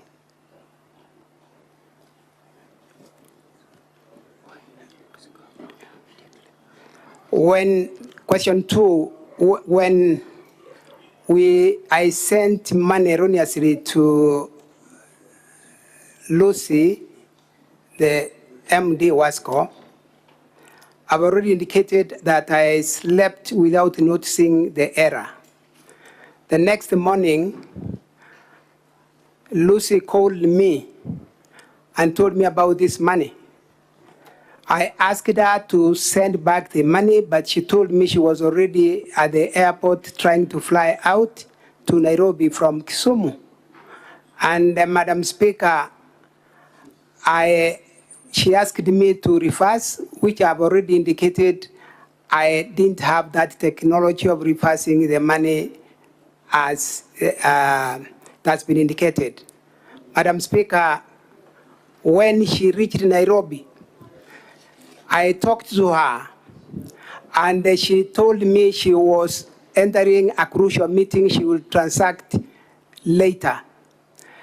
On the issue of reversing the money, Madam Speaker, I came to learn when I received these statements in this impeachment that it was that Lucy, having received the 100,000 from me, immediately after spent 5,000, and therefore it did not remain. And I will refer the honorable senators to that page where Lucy has received the 100,000, and immediately after has drawn or paid out 5,000, reducing the money from the 100,000.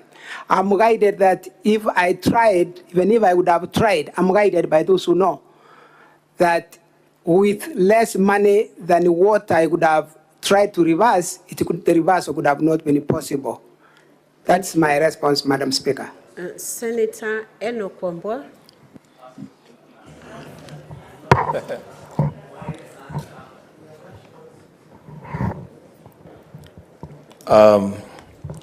Madam Speaker, allow me to engage the witness. Very briefly, within 2 minutes, I'm done. His Excellency DG, what is the official title of one Lucy Waito? Official title is CEO. CEO. That's what I know. Some people exchange it with MD. What is the official title? She has a letter of appointment. What is she? Is she an MD? Is she a CEO? No, Is she that a one CEO? I cannot take a position on which title you she can't. holds. You can't. So, but you have saved her as what? Chief officer? I've saved her as CEO. Chief officer. Yes. And you're saying you made a mistake between Lucy and Gladys Amiga. Yes. What is the connection in the typing for either Lucy or Guasco, whatever it is, and Gladys and Amigo? Because you have to type for the name to pop up. What is the connection in the keyboard of your phone, because they are all the same? What is the alphabetical ordering of either of those names? When you look at what we have attached there, Lucy and Gladys are next to each other.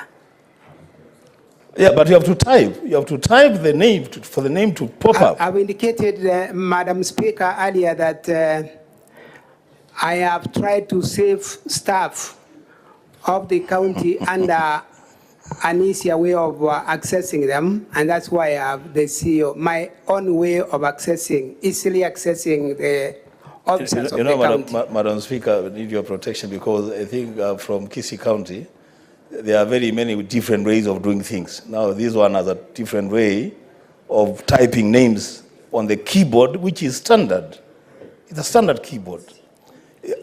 When you type GWA, what's the connection between GWA and GLA? There can never be any connection. I've indicated, Madam Speaker, that the way of CEO would bring all the officers. I will Then rest my the rest case of the names will follow. The next question, for Madam me. Speaker, so that we save on time. That should be the last question, yes. The last question. You erroneously, as you say, sent money to Lucy,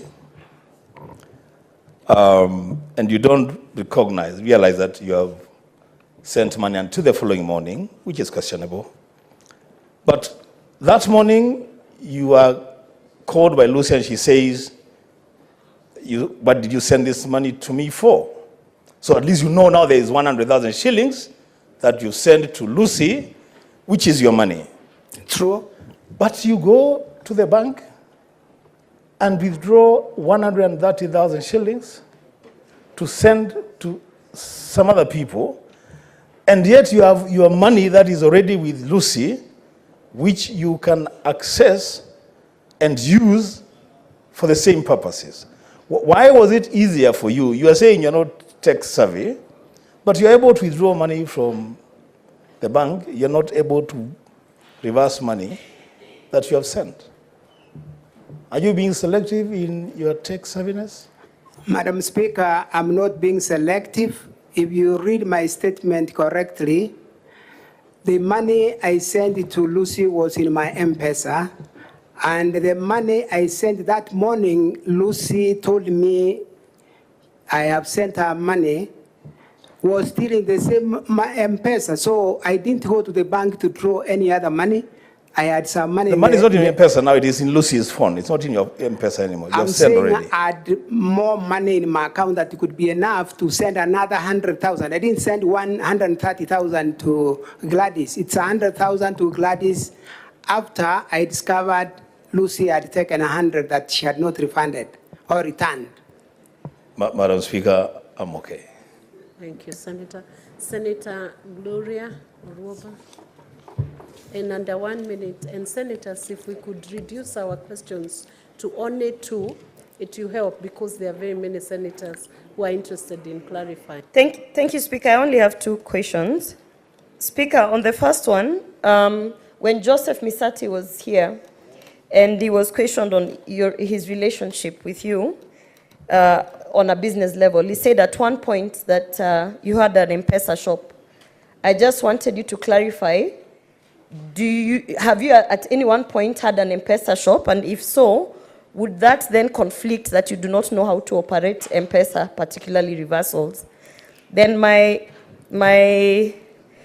second question is that on the assembly bundle, page 283 and 287, it is stated that the deputy governor was buying land at 500K per acre, which was negotiated down to 200K per acre to help the children. But in the sales agreement, it is written that you are to pay 2.8 million by the end of October, which you clarified that you are not able to pay. And then the question is, after that, you actually paid 500,000 to Joseph. So the question is, where did you get the money? Because those two are conflicting. Thank you, Mr. Speaker. Madam Speaker. give quick, Madam short Speaker. answers. I Madam want to Speaker, guide, can sorry? I guide the witness? If you could give short, quick answers, it will help us to move faster. Don't give long narration. Madam Speaker, I've never owned an M-Pesa business. What Mr. Misati Joseph averred to in his witness was his own M-Pesa business and not mine.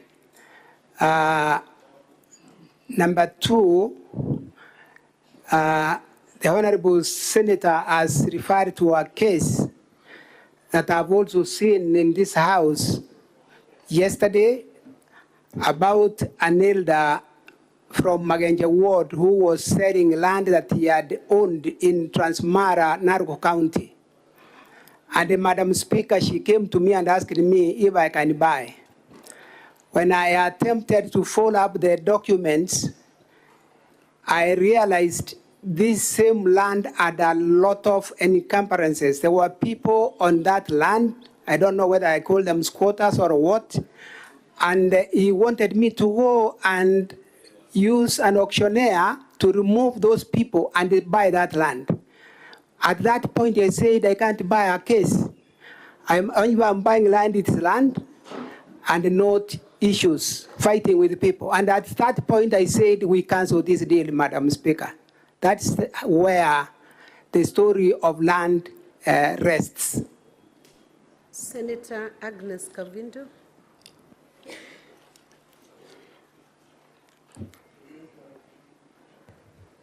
Thank you, Madam Speaker. Mine is a follow-up question on the M-Pesa to Lucy. Madam Speaker, when he was giving his evidence, he said that he did not know how to reverse the money, and he was looking for somebody to reverse the money for him. And I'm wondering if he looked for someone for 2-3 days, and he could not get anyone who could reverse that money, even after Lucy had told him that the money was there, and after he had confirmed.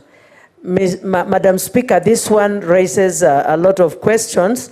And number two, he talked of not knowing his best friend's children. And yet when his friend was giving evidence, he said that there is even a time he called him to go and fundraise for the children's school fees.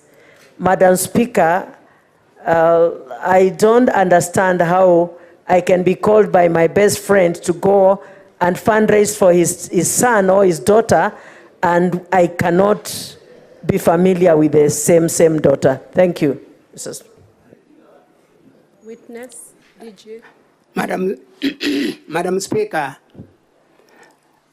I've indicated that Lucy called me on the 29th, on the morning of 29th May. And that is the time there was this conversation on the erroneous sending of money.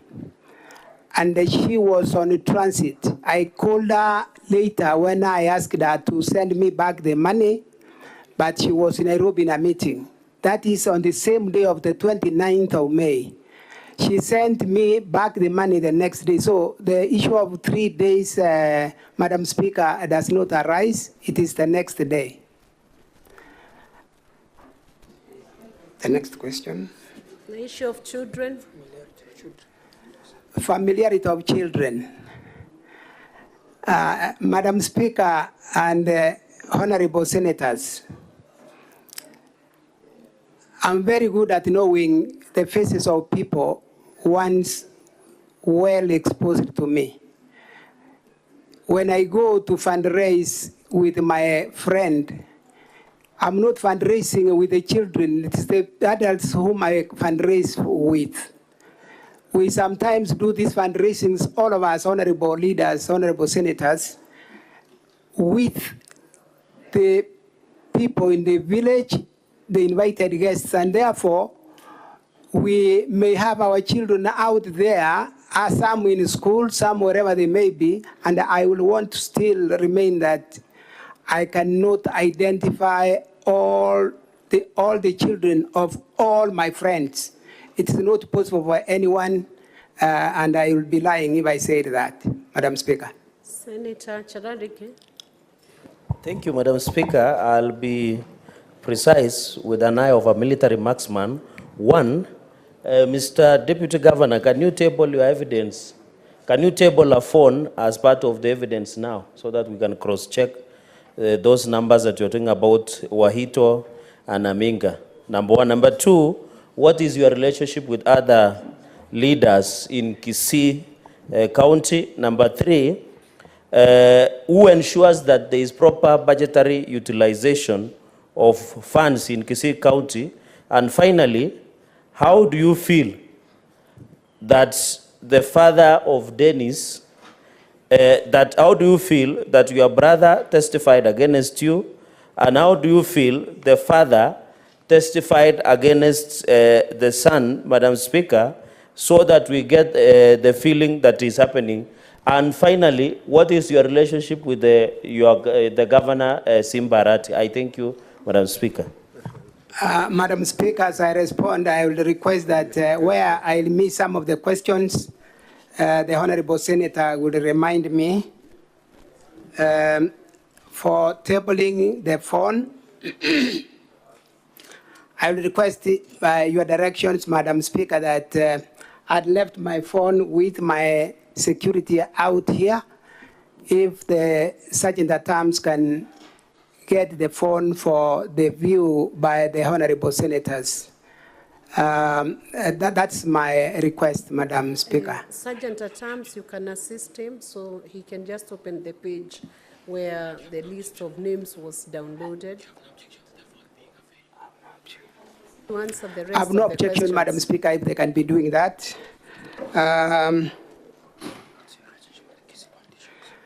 My relationship with the Kisii politicians is the next question. And Madam Speaker, I've been a politician for some time now. And I can confidently say I have very good relationship with my colleagues, politicians in Kisii. And in circumstances where we do not agree, we have sought to solve and make ourselves agree as politicians. I hope I've answered that. I have a very good relationship with my colleague politicians across the board. On the issue of who ensures the budget of the Kisii counties used, Madam Speaker, this, I referred to it earlier, that Madam Speaker, I will say it is the CEO, the Chief Executive Officer of the county to ensure absorption of resources given by the government, the national government. The budget that you give us from this house is used effectively, Madam Speaker.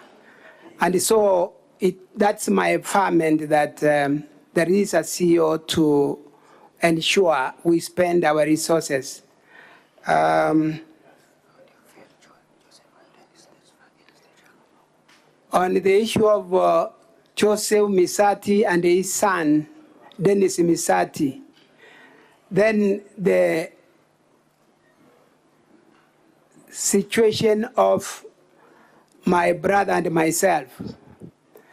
This is very unfortunate, Madam Speaker, that one family will have, family members will have to move out of the family circles and come to solve their family disputes in the Senate. It is unfortunate, and I will want to say here, Madam Speaker, I felt so much embarrassed that a member of the Parliament in this country will find his way, that's myself, for some reason, find a reason to come here and talk about family issues in the Senate. It is unfortunate, and I regret the situation, Madam Speaker, for both Mr. Joseph Misati and his son, and myself and my brother who was here yesterday evening.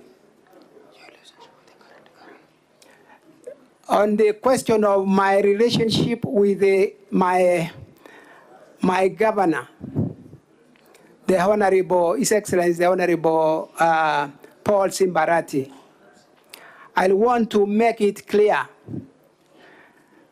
that we have had a strained relationship from the time we came into office on matters that are official.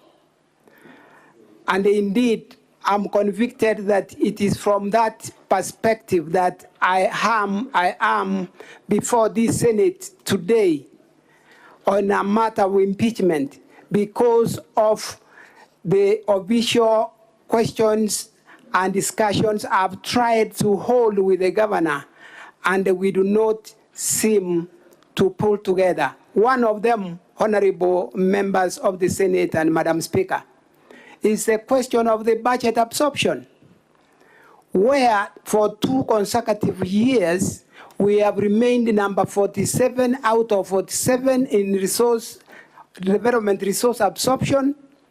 In the first year, we did 13.9% of the resource absorption. In the next quarter, the first quarter of this year, Madam Speaker, this financial year, we have done 1.7% resource absorption, and in the first half of this year, we have done 3.9%, and these are the areas of. Let me guide you. You should be responding to the question you were asked. I feel you have not responded to it. Respond to that question, please. The last question, your relationship with the DG, if I got it correct, with the governor, your relationship with the governor. Madam Speaker, I'm not hearing you. Maybe if they can raise the power for your mic, I can hear you. Your relationship with the governor, that was the last question. Madam Speaker, is the same question I'm dealing with, that the relationship between me and my governor has been deteriorating day in, day out as we moved through the period we've served in the Kisii County. I hope I've answered. Yes, you have. Senator Asige Kegei Crystal. Madam Speaker, sorry. And before we take Senator Asige's question, you have the phone now. Open the page which was downloaded and attached to the document, and the Sergeant at Arms will present it to the Secretariat desk, the clerk's desk, and Senator Charadigei can have a look at it. Point of order, Madam Speaker. It is your point of order. Madam Speaker, I remember last night I was almost the last person to leave this chamber. Today I've been here since morning. So have and the other questions, senators. Let me ask my question, Madam Speaker, with all respect. And the people who are asking questions in the previous session, they are the same people asking questions. Just tell me why I'm here. Then if we can just have them to ask questions, then we can watch like others at home.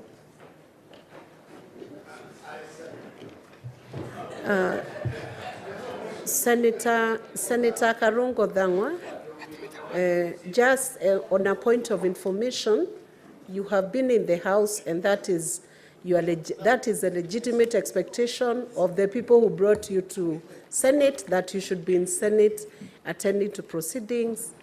You have been attending the proceedings, and other senators have also been attending the proceedings of this impeachment. And I believe all senators have an equal right to seek clarifications and seek questions. So we have used the board that has been showing us the names of the prioritization. So I would urge you, when you want to clarify, you always press your button early, so that, because we use it as a guide on the speaker's side.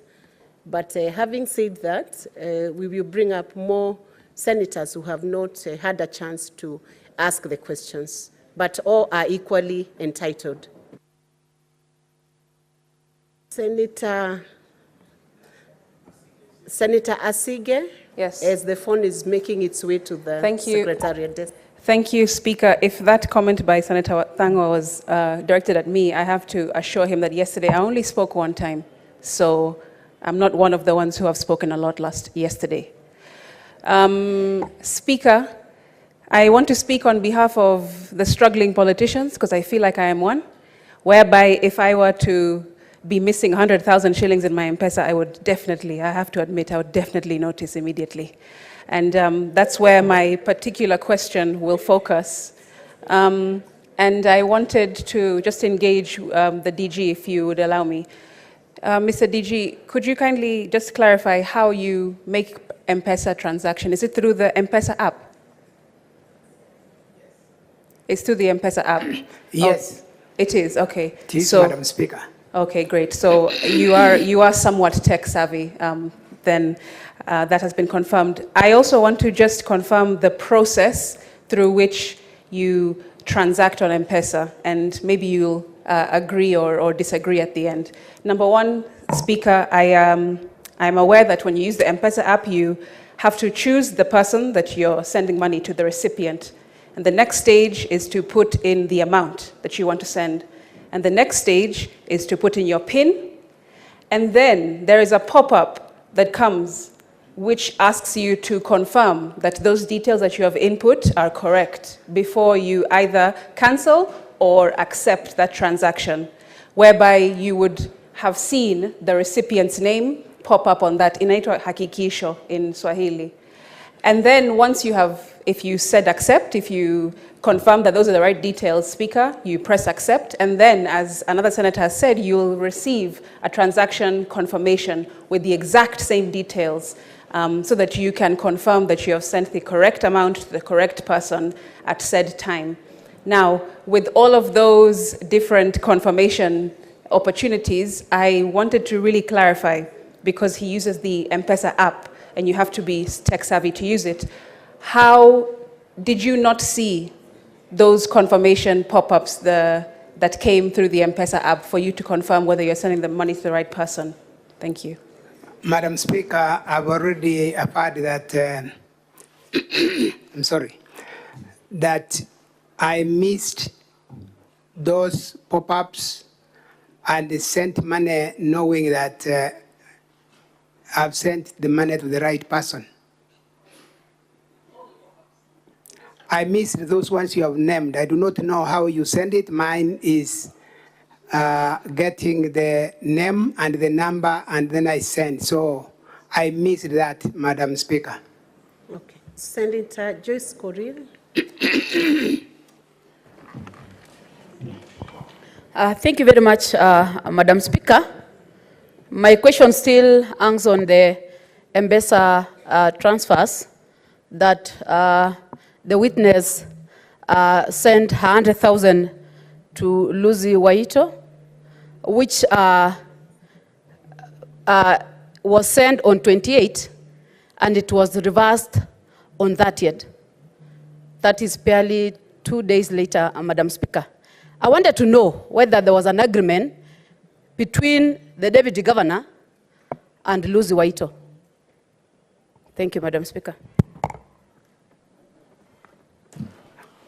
Madam Speaker, there was no agreement between myself and Lucy Waito on anything unless clarified. That is the way I got the question. There was no agreement. The position is send the money back, and she had told me to reverse. That is the position at which we left it.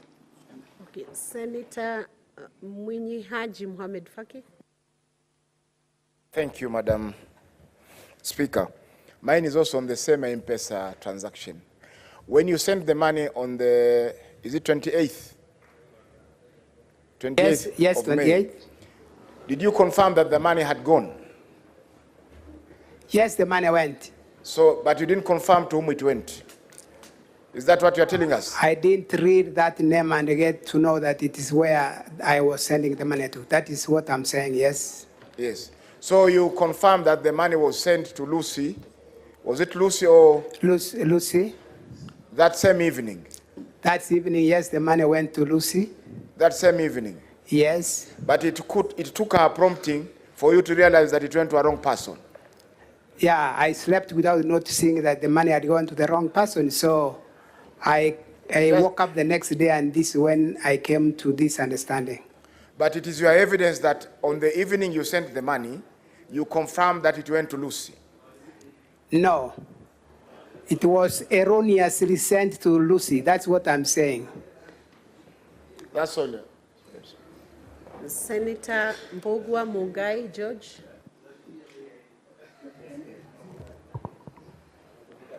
Thank you, Madam Speaker.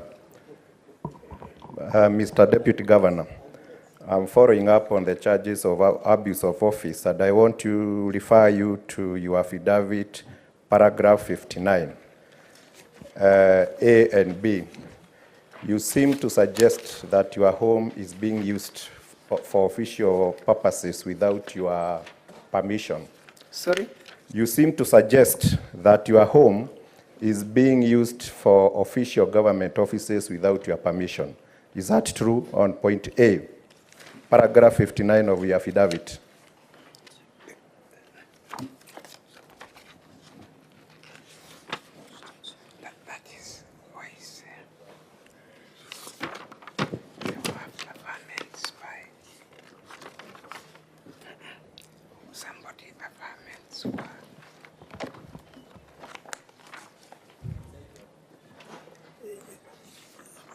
Madam Speaker, can we go ahead with the question? So you seem to suggest that your home is being used for official government business without your permission, because you are saying your input was not sought for. Is that true? Madam Speaker, this is not referring to myself. I'm saying it's not my home that is used. Okay. My Now home on has B, not been used by anyone for visual functions. okay, on B, you suggest that the governor's office is being used for official government business.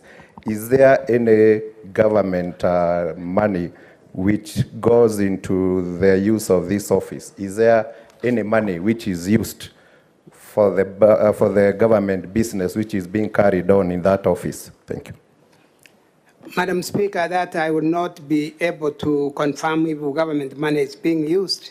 The only response here is that government business is being transacted in the governor's residence. Senator Onyonka Richard.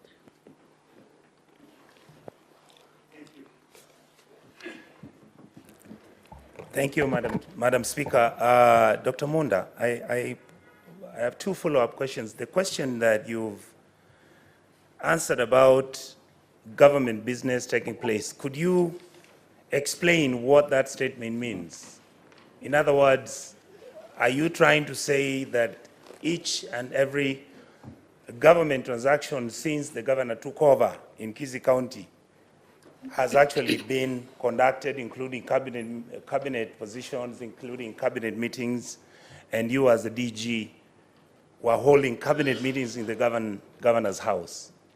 And if you can, I would hope you to explain what the government says in terms of where the governor or the president, which place should they operate from. The second question I want to bring you, Dr. Munda, Madam Asigi raised a very interesting question, but I thought, and I'm not on a fishing expedition, I thought you got confused. Do you know the difference between an M-Pesa app and M-Pesa kawaida?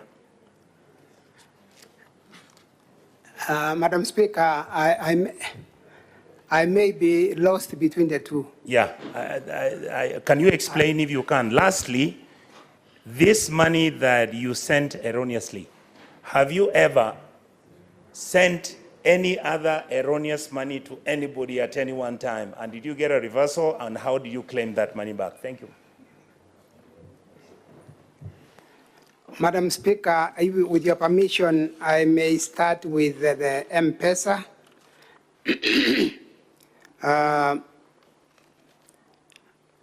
I'm lost between the M-Pesa app and the M-Pesa by the Senator Onyonga, what you call M-Pesa Kawaida. Madam Speaker, I may be on the Kawaida M-Pesa because I have not heard the difference between the two. I will have to refer when I leave this, Senate. And so, on the matter of reversal, what did you ask? I asked whether you have ever sent any other money other than this money to anybody else before this exercise started or even now. Yes, Madam Speaker, I've done. M-Pesa is a continuous process by everyone of this era. And so I've sent and I've lost, sometimes I've lost the money. And sometimes when I'm able to call and get the money sent back, I have succeeded to get the money back. This happens all the time. And I think my considered opinion is that it is for that reason that the Safaricom decided to have the two reversal and even sending back. Madam Speaker, on the first question, the Honorable Senator has asked me to explain a little. All I know, once sworn into government, we are expected to transact government business in designated areas, gazetted areas, such that the Senate will conduct business in the designated Senate, as an example, Madam Speaker, and this assembly.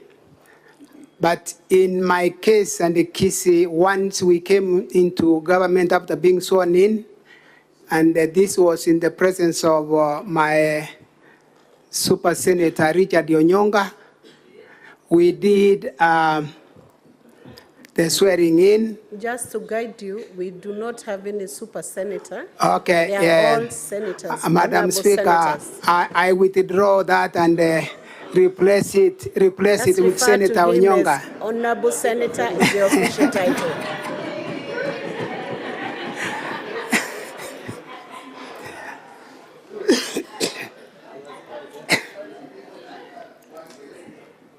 Can you continue with the answer? Yes, Madam Speaker, once we were sworn in, the previous governor's office by the former governor was of course available, but we did not occupy that space, including my space as a deputy governor, on grounds that my governor will want to do renovations to those offices before we occupy them. And therefore, we had to start operating from the holding rooms of the Kisi Stadium. And we've remained in those holding rooms in the stadium until today as I speak here. Madam Speaker, if I were to be impeached by this motion, I wouldn't have stepped into the official gazetted governor's offices in Kisi as at now. And after a short while, Madam Speaker, at the stadium, my governor, His Excellency Simba decided to start conducting government meetings in his own residence in Motonto village. And this has remained the position of the Kisi County government over many years without imputing any wrong motive, Madam Speaker. We have found ourselves in a situation where even the Judicial Service Commission visited Kisi, and we were required to go to the rural home where we went and we held that meeting there, and it was painful for me having the Judicial Service Commission conducting an official meeting in a private residency.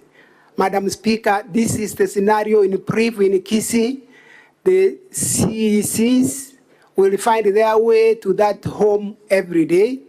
The chief officers the same, and the directors the same. Madam Speaker, at some point as I raised this matter, I started getting excluded from attending those meetings, and without getting, and totally not getting information that there is any meeting going on anywhere where a deputy governor can also attend. That is the scenario in Kisii. I want to stop there, hoping I've answered the Honorable Senator's question, inviting this Senate to visit Kisii and see by yourselves, Madam Speaker, that that's the scenario we are in Kisii County. Thank you. Senator Karungo, will be the final one, then we'll take a direction on the remaining. We have about 17, and we'll have to take a direction on how we go about it. Meantime, Senator Karungo, very quickly. And thank you. Mine are very brief, Madam Speaker. And I would start by asking the Deputy Governor, Mr. Deputy Governor, why would your brother be so bitter with you that he would want you to lose your seat and go live with him at your father's house, at your father's farm? The second question, yesterday I asked Dennis a question, and I asked him if he got a job after giving the 800,000 bribe, would he tell anybody, would he go to the police? And his answer was no, I wouldn't have gone to any police. I would just be enjoying my job. Now, in that line of thinking, would I say Lucy Waheto, would I be right to say Lucy Waheto also came here because probably you did not give him all the money that he wanted? Probably you did not give her all the money that she wanted. Out of the 800, maybe she wanted 400. You gave her 100,000. Then there were 2 days of, are you sending more? Are you sending more? And then if you're not sending more, I'm going to refund the money. And that is exactly what happened. Would I be right to say so? Madam Speaker, I will start with that last question to say no, the Honorable Senator will not be right to say so because we've not had a discussion with Lucy Waheto beyond the erroneous transaction of money. The other one is about my brother, and I've said it's a sad scenario that the entire happening is simply intended to drag my name through the mud.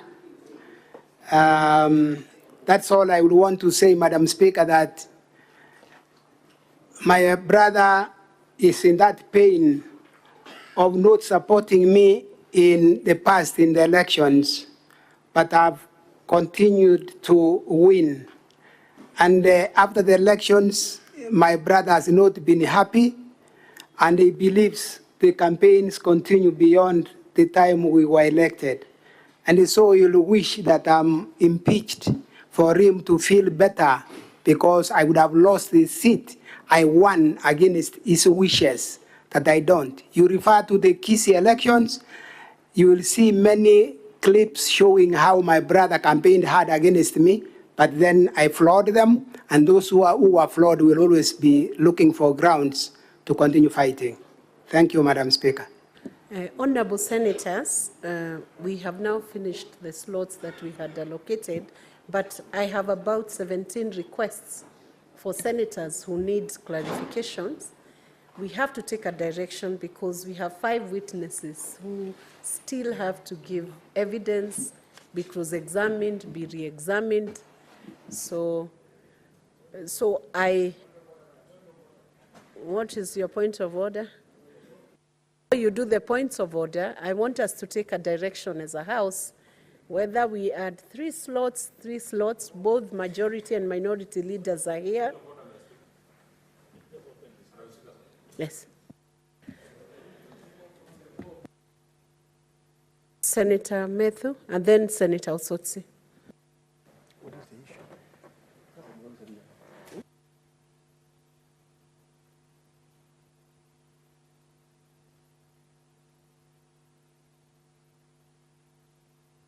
Senator Osotsi, meantime, raise your point of order. Resume your seat. I invited you to use the dispatch box. You move first.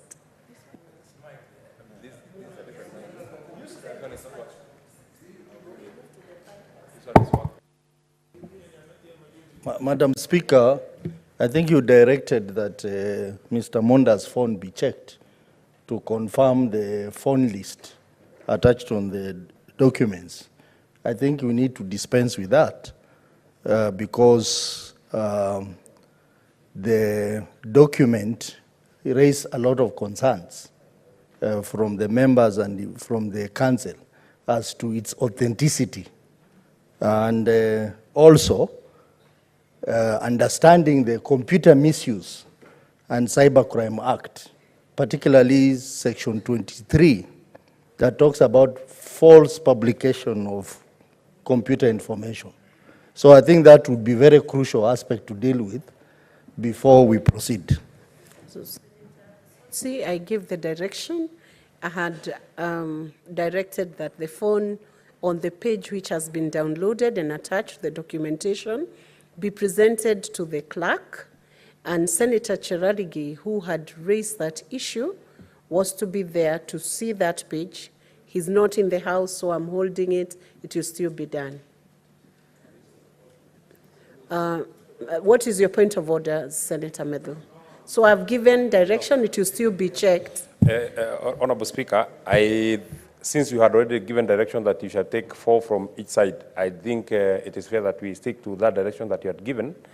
But I would be of the proposal, Honorable Speaker, because we have, I think, 5 more witnesses, that for the rest of us who are on that dashboard, because I know I'm one of them, that you give us priority in terms of getting clarification from the other witnesses that will be coming, so that then we can be able to avoid the question that had been raised by Senator Karongo Lango of the same people speaking over and over, that when we get the next witness, then we can get another 8, then we remain with a few more others, so that everybody can be able to speak to this matter. Senator Hamida, on a point of order only, then I give a direction. We take consensus and... Thank you, Mr. Speaker. I want to request if you could give us, the few of us who have not talked, at least more time, at least give us 20 minutes for each side, so that at least we can proceed. Because he's the main witness, then at least we have not exhausted our questions, kindly. 20 minutes for each side would be too much for both sides. Honorable Senators, we either take a few more or proceed on with the witnesses and give priority to the senators who have not clarified anything in the next batch. Senator Mohammed. Yeah, Madam Speaker, I think the direction which was given was that the DG's side had 3 hours to present their case together with the cross-examination and conclusion. Maybe is that now has not now changed, because I've seen we did about 2 hours in the morning and I've done another 2 hours now. And you should, the way we are managing our time, I don't think we are going to conclude this matter That's definitely the before concern. midnight. That is definitely the concern. So you need to give direction, Madam Speaker, so that we know the time frames of what we are doing. Because yesterday there was a time frame which was presented and accepted by the plenary. And now we are digressing from that time frame. Thank you. Thank you, Senator Mohammed. I'll take one more point of order, then I give a direction. From Senator Roba. Thank you, Madam Speaker. Considering the Deputy Governor is the key person, and the issues that have been raised around, his removal from office, I think it's only fair if even if you limit the time, the senators that want to raise some questions to the deputy governor be given, even if you limit the time to one question in that regard. Thank you. Honorable Senators, in view of the time constraint, but noting that this is a very key witness and the impeachment is on the deputy governor, I will give an opportunity to 3 senators on this side, 3 senators on the majority side, a total of 6 senators, and each should take only 1 minute. Beyond 1 minute, I'll request the clerk to switch off the microphone so that we do it under 10 minutes or 12 minutes and move on to the other witnesses. Senator Enoch. That's well guided, Madam Speaker. But then, in the same breath, then you should also require of the witness to also respond decisively to questions without expounding on anything. Honorable Senators, I want to request and we guide that even your questions be precise, don't give a narration or 2 paragraphs of a background. Just ask a specific question and the witness is duly guided to give specific, precise answers to the questions that are asked. If it's a question of yes or no, just say yes or no. And I will now request Senator Seki to ask the question. He's not there. Senator Boni Halwale. Thank you, Madam Speaker. Madam Speaker, Deputy Governor Robert Monda is my friend. In fact, I'm the only one in this House who was a colleague of his in the 10th Parliament. Listening to you, my old friend and colleague, your fate is going to turn on your word against the word of your own witnesses. Young Dennis Misati has told us that and proved that he gave you 500,000. You have refused. Your word against his. Joseph Mesati has said that you went to him for money, you were broke. You have refused. Your word against his. Gladys Amingo has a document here where she demonstrates that you are doing business with her. You have refused. Her word against yours. And finally, Lucy Wahito has demonstrated. What's your question, Senator Boni? It's over. It's 1 minute. On page 264, that she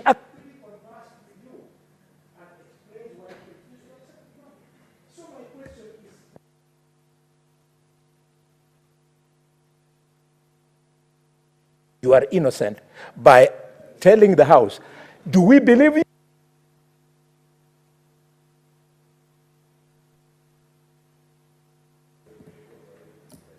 Witness.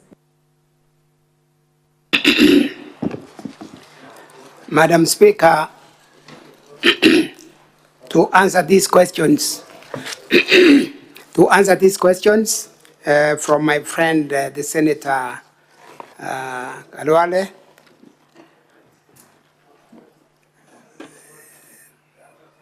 Mr. Misati, as What's your point of order, Senator Wakoli?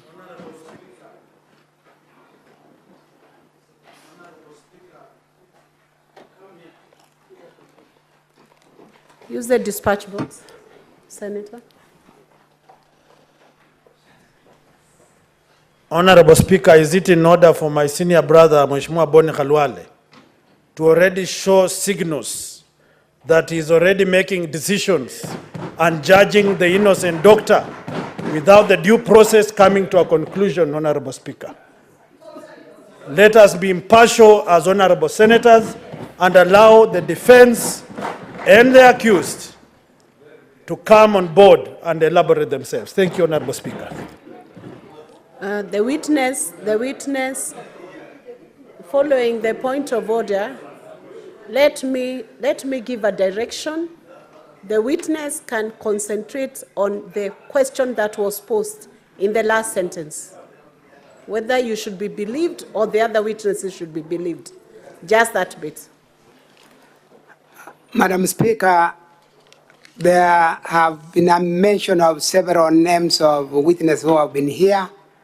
Dennis Misati, against the word of his father, Joseph Misati.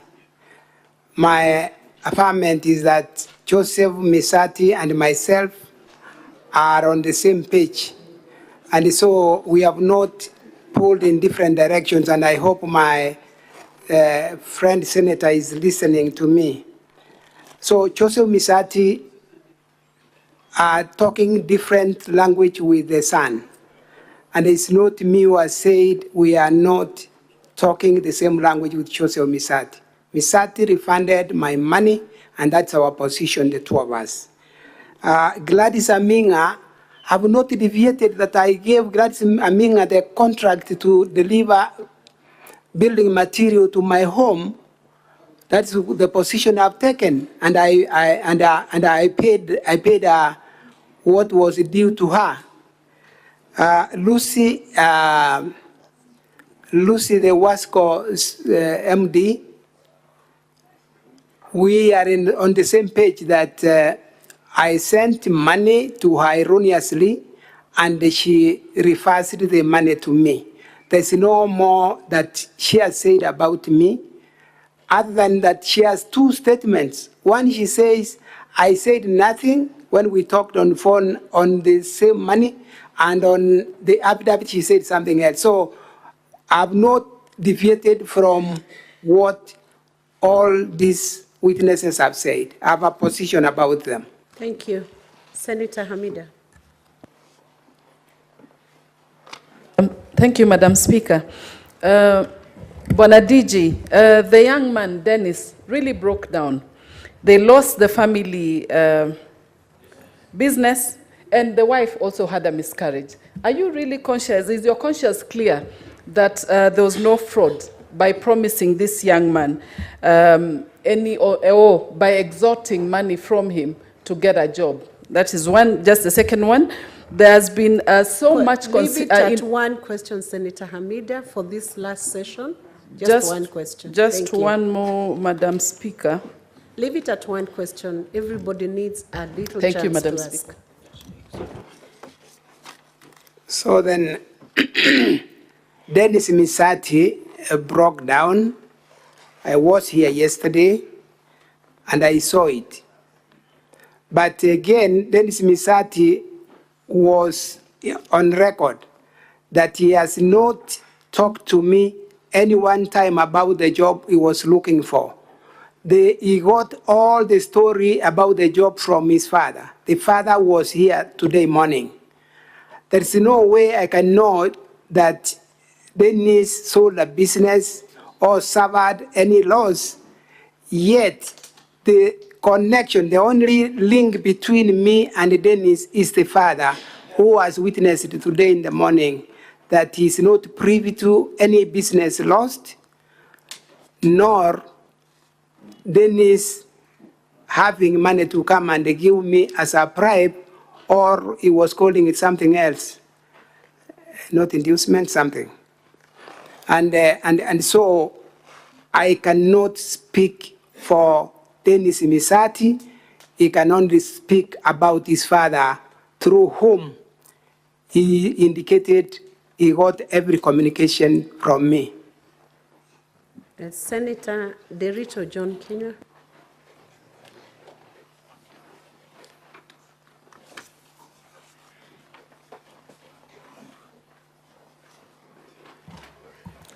Thank you, Madam Speaker.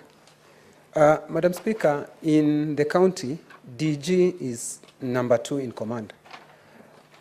Madam Speaker, he is telling us that he sent money erroneously to a person he has saved as CEO, who is a junior officer in terms of command.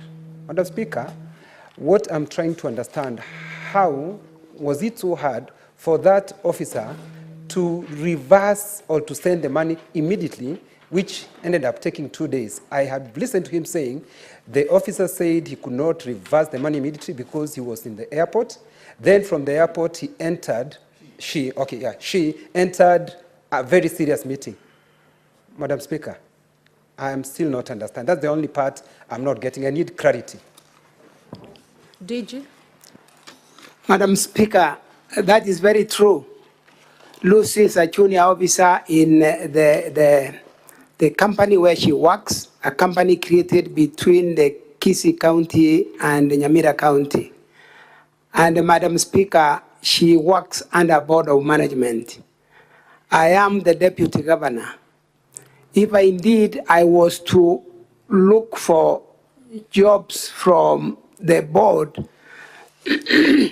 sorry, I then should have been able to reach the Board of Management, because that's where the marks for anyone looking for a job is awarded. It's not at the CEO. So, Madam Speaker, this assertion, to me, I find it far from what it should be. I want to talk to the management board. Madam Speaker. Can you make your answers precise and short? That's what we guided.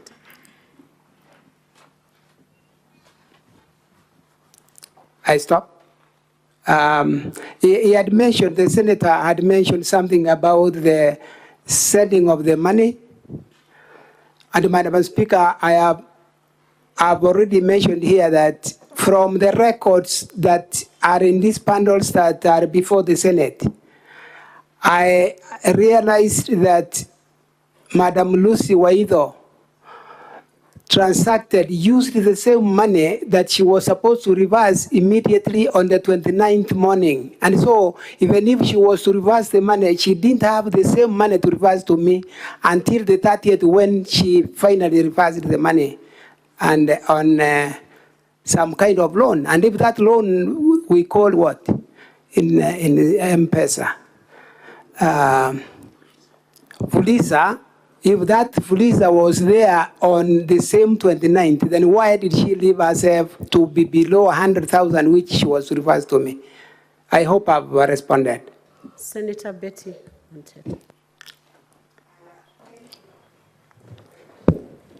Is it Betty Moteto or is it Beth? It's working. Thank you, Madam Speaker. Madam Speaker, mine is just a quick one. You said that the 100,000 you are sending to Gladys was for services rendered to you on transport. Have you brought any evidence to show that there's either an invoice or a demand notice, either on phone or written to you, demanding that that payment, please? Madam Speaker, I don't have those documents, but from the statement given by Gladys, she is confirming that she transported the materials as my affidavit was also indicating. So we are in agreement with Gladys that she transported materials for me, and that is in a record in the documents before this House. Senator Mudigi. Asante, Madam Speaker. Yangu ni machache. Bwana Deputy Governor, we ni mwenye county na unajua sinda sote zile siko Kisii. Mambo ya pesa kutumia mtu na kurundishie, hiyo kwa mimi ni vitu imefanyika kwa muda mrefu na mbora pesa ilirundi. Lakini mambo ya hizi pesa zingine nataka kuuliza Bwana Deputy Governor, wakati tulikuja Kisii juu ya wafanyikazi kulikuwa na shida nikiwa mmoja wa lipa wafanyikazi walipa, unajua ile mambo yote iko Kisii ambayo ni mzito sana mkafuta watu. Lakini nataka kuuliza, hakuna njia ndio hii mambo isifike katika county ya Kisii na pia ifike hapa? Hakuna vile hapo mbeleni ungejua vile utafanya uweze kumaliza hii maneno kabla haijafika hapa pahali tumefika? Asante, Madam Speaker. Madam Speaker, this matter has been speeded up very quickly by I will call it my CEO. Is part and parcel to this movement, this impeachment, so that I'm gotten rid of because of the issues I'm already raising on the management of the county. And so it could have been managed if we sat together as the leadership. But I've got my CEO who will also determine whether that kind of meeting can take place or not. Senator Okoiti Andrew Mutata.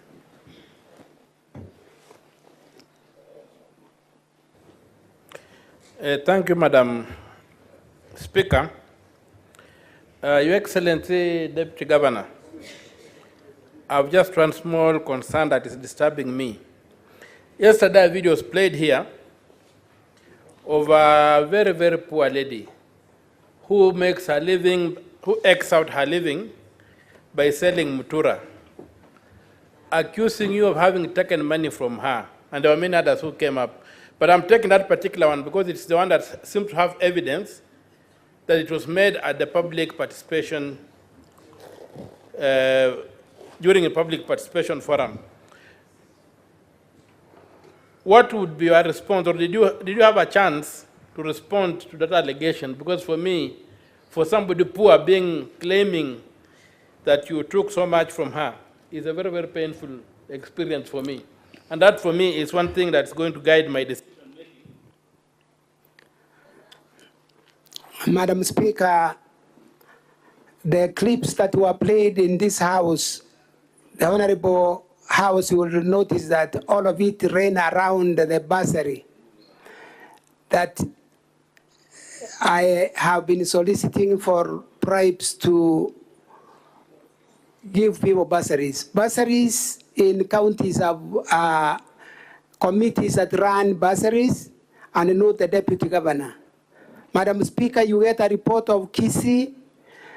The last bursary given was, in the last financial year, was 3,000 shillings per student.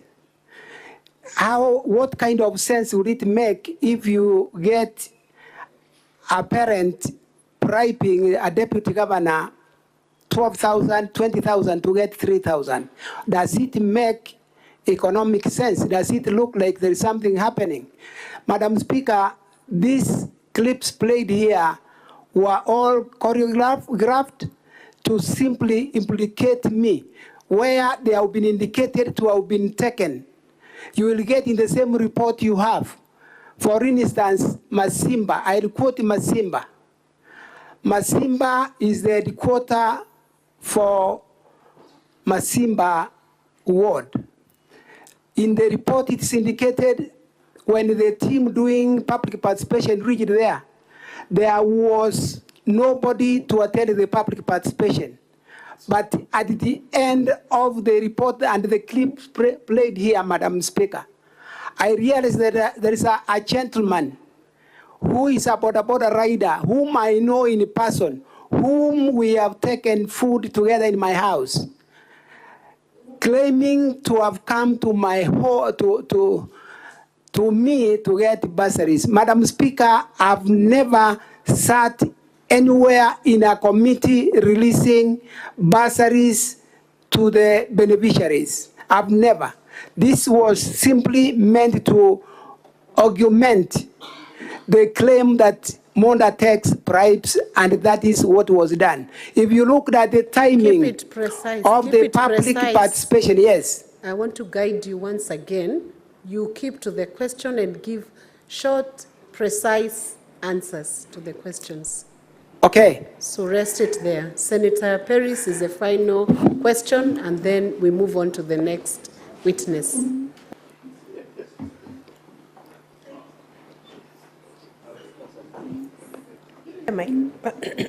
Thank you, Madam Speaker. Madam Speaker, I want to put it to the DG that his friend Joseph Misati had said that he's financially struggling.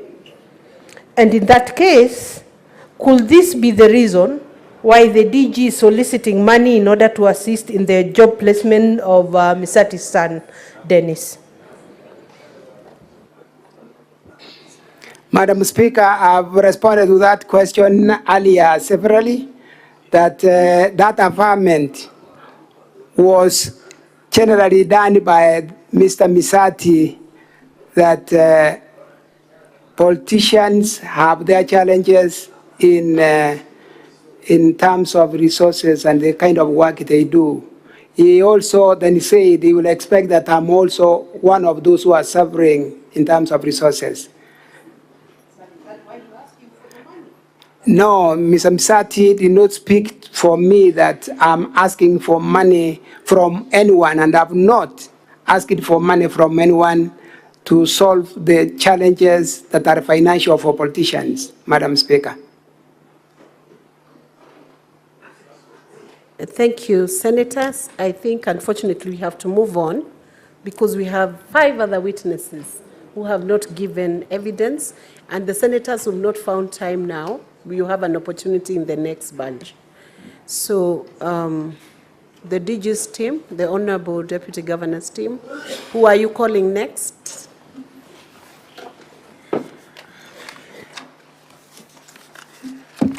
Madam Speaker, we are calling next Honorable Lillian Gore. And Madam Speaker, I just wanted to indicate that considering the constraints of time, we are electing to drop 2 witnesses, and we will be calling, apart from the next witness, we will be calling 2 more, and then we close. That is very good. We appreciate that. So let's have the next witness, and that you save our time on questions.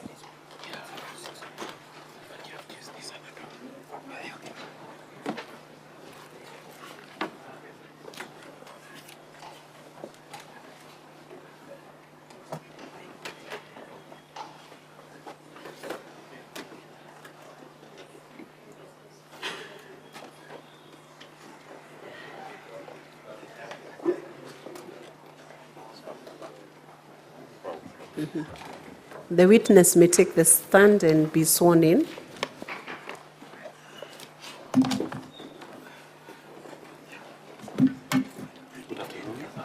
Which faith do you ascribe to? I'm a Christian. Christian. So you take an oath for affirmation? I will take an oath. So when the Speaker calls you to take the oath, you count the Bible and the date. Counsel, how much time do you need with this witness? We hope it's below 30 minutes. Yes, Madam Speaker, I will take 20 minutes. 20 minutes. But my colleagues have 7 minutes in cross-examination. They gave up their 7 minutes. Yes, we are aware of that. The Secretariat marked it. Madam Speaker, if you may allow me. We give our time for 2 witnesses. Only 2 witnesses are the ones that we waived our right of cross-examination. And therefore, if those 2 witnesses then are not appearing before the Senate, it then discounts our arguments. Because they are not coming. We only dropped 2 witnesses, which my learned friend has also agreed to drop. Not this particular witness. And then... Okay. Madam Speaker, the election on the time they gave up was for 2 witnesses who are named, and they're still coming. So the 7 minutes that were ambiguous will now count to this 3rd witness. Counsel, proceed with your witness. Use Yes. your time wisely. Those decisions will be made by the chair. Most obliged.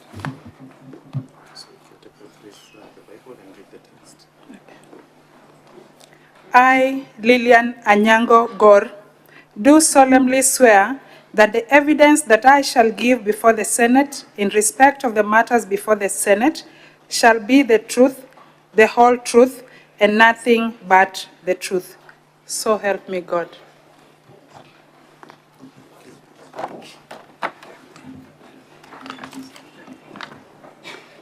Honorable Lillian, maybe you can just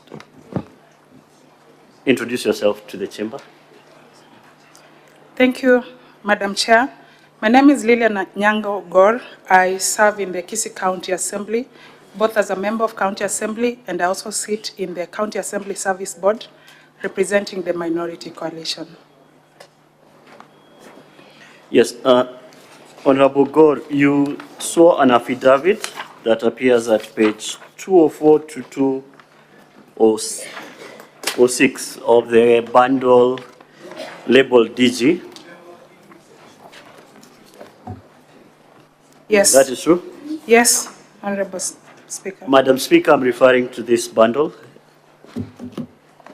Yes, I'll take you quickly to your first assertion at paragraph 3 of that affidavit,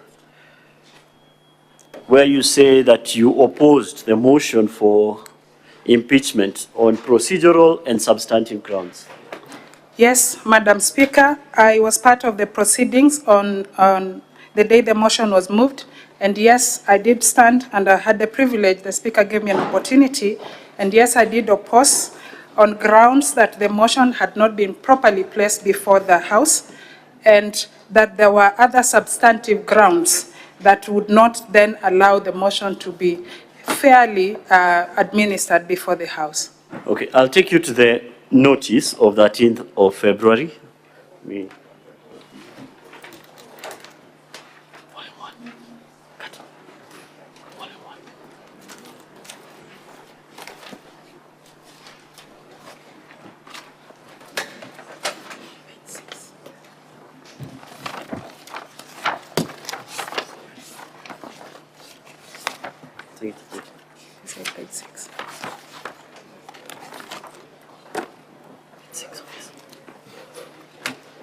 Yes, it appears at page 6 of the DG bundle.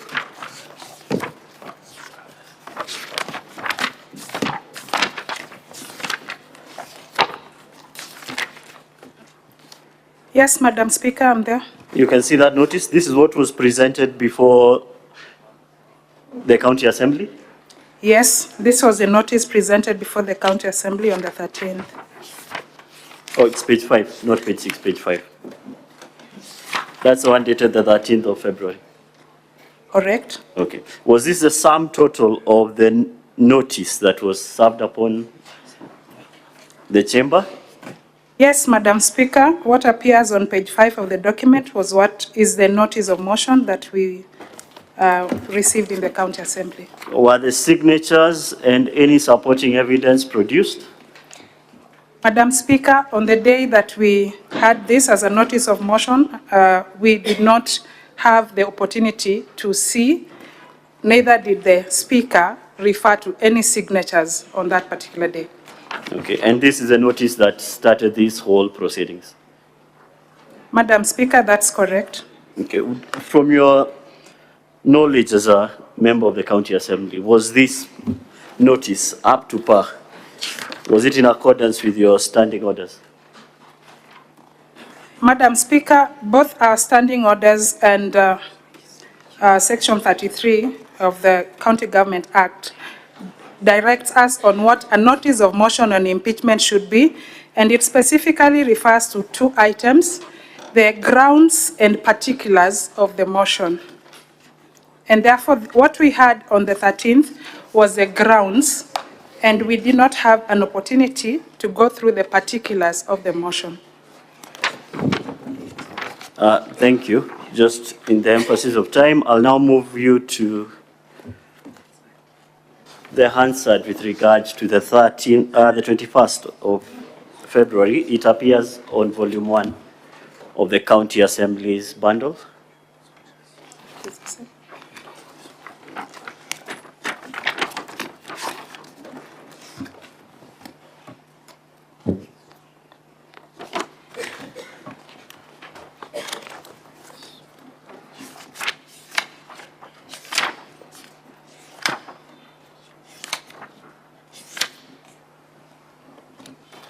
Yes, I'm referring to which page of that particular bundle?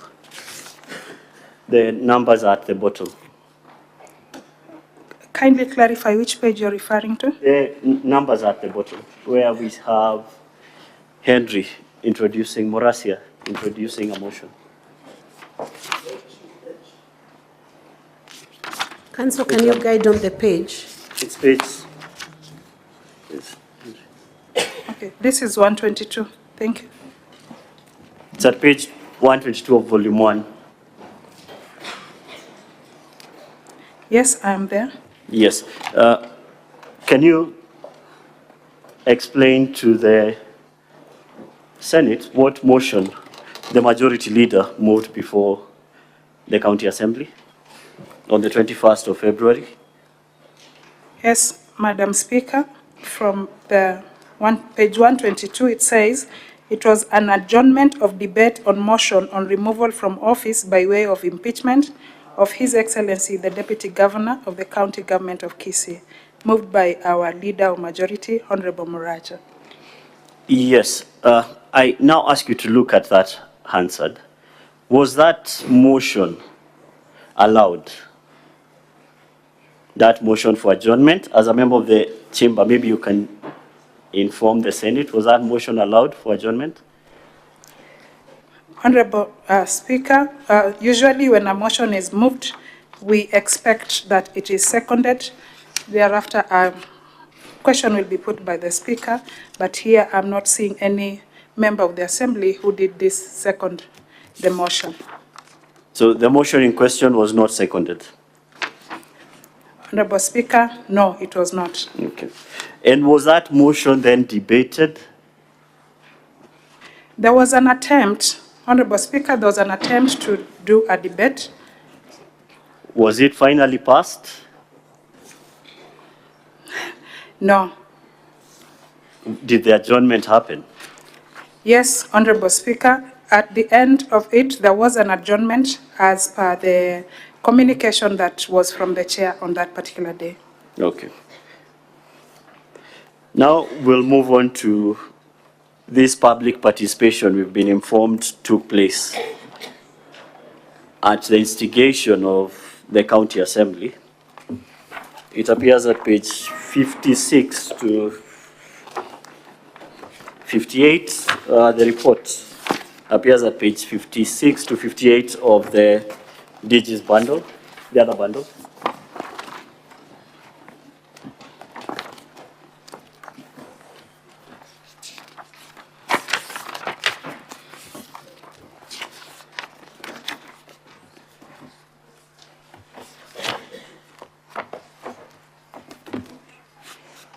This is a submission from the public participation. You can see it? Yes, the page 56, the document is headed Submission on the Public Participation. Yes. Who is this submission from? The document is dated 26 from Benson Nyagaka Masario. Misario. Yeah, Misario. Yes. Have you had a chance to go through this particular submission by this citizen of Kisii? Yes, I have had an opportunity to go through this submission. Yes, you've seen the issues he raised with regards to the county executive. Yes, quite a number of issues were raised. You've referred to these issues in your affidavit? Yes, I've referred to a number of them, Madam Speaker. I'll take you to the first issue you've referred to at paragraph 7 of your affidavit. And this relates to the senior staff mortgage. Yes, I'm there, Madam Speaker. Yes. Who gave directions or who initiated this senior staff mortgage that you refer to? The senior staff mortgage facilities is a directive of SRC, and that was communicated through a gazette notice, and that is a benefit that is anybody who is a CEC, a deputy governor, or a governor within our country, Kenya, is eligible to have access to it. Yes. Did the County Assembly of Kisii then operationalize a senior staff mortgage? Yes, Madam Speaker, the County Assembly of Kisii, because it is mandated to approve any borrowing or borrowing arrangements within the county, then went ahead to approve a borrowing of about 90 million to senior staff for mortgage facilities that then would facilitate the actualization of that SRC notice, gazette notice. Have these senior staff been able to enjoy this fund that you disbursed? To the best of my knowledge, no, they have not. Why is this? Part of what has happened is that the process of approval, instead of being domiciled at the committee level, as was approved by the County Assembly, the process is no longer with the committee. It is being discussed elsewhere, and that has hampered the process of getting access to the mortgage. Okay. This elsewhere you refer to, where is this elsewhere you refer to? Currently, one of the CEC did confide and say that the document is not within the executive's office, it is stored within the governor's palatial home. Okay. Now, on that point, we can move on to this, the next issue, which is the use of the governor's home as an office. Yes, is this a fact you have personal knowledge of, that the governor actually uses his house as an office? Yes, Madam Speaker, I've personally received an invite to go and have an official meeting and discussion within the palatial home. Okay. Is this a known fact in Kisii County, that this is his office?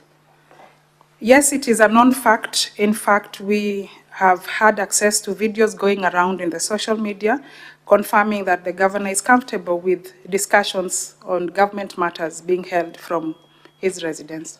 Okay. In the interest of time, we'll move on to this issue of ghost workers.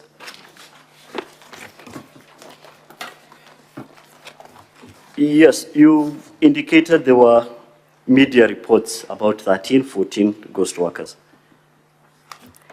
Yes, we did receive, first of all, one of the few things that were done the moment we got the new government, procedurally or in a way of caution, instruction was given to a body that was then supposed to evaluate into HR issues and many other reports, including pending bills. And this information was communicated to us in one of the forums in the stadium when the executive said that there are issues within the country, that the county that will be resolved by a few of the instructions that he has issued. Yes, was this report or from this investigation, was there a report that was produced? At one point, I saw on social media information that there is a report, but as a member of County Assembly, I haven't had access to the report, neither do I know where the report is. And we as an assembly have not discussed the report at all. So it has never been tabled before the County Assembly? Madam Speaker, no, it has not been tabled. Okay, which ties into our next issue, which is this Kenya Medical Practitioners and Dentists Board case that appears at pages 192 to 187 of the DG's bundle. Did this case arise out of this alleged hunt for ghost hunters, for ghost workers? Madam Speaker, what I'm aware of is that in the social media there was an official document from the county secretary that was going around, and it was indicating that about 700 workers had been given show cause letters. Quite a number of them were coming from were members of the KMPDU organization. And therefore, because they had received the show cause letters, KMPDU as an organization therefore went ahead to find a way that they can support and have their members listen to. Yes, did this case therefore cause the county to utilize funds to defend this baseless case? Madam Speaker, yes, the county had to defend because the respondent was the county. And this is tied in with this unknown report on ghost workers? Yes. Okay, I'll now take you to pages 158 and 160 of our bundle. And these pictures we saw of MCA votes with regards to the motion that was before the County Assembly.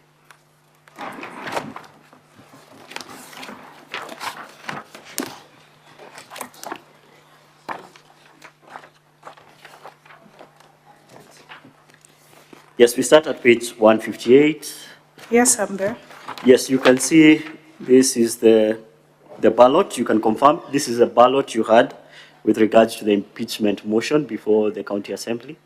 Madam Speaker, I can confirm this is a sample of the ballot paper that we had there.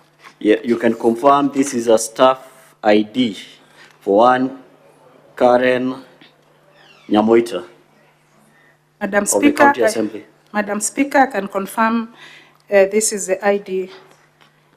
And you can of confirm one that of is the her honorable picture? members. Yes, this is her picture. Okay, and that there's a similar picture of a similar MCA at 159? And Yes. their ballot? Council, Yes, Madam Speaker. You have 5 minutes and time will be strict, so you condense your questions to what you truly want to hear. Yes, Madam Speaker. Yes, and you confirm that's the same case at page 160? Yes, Madam Speaker. Yes, why would members of county assembly take photos of their votes and distribute them in this manner? To the best of my knowledge, members of county assembly were avoiding instances of being de-whipped.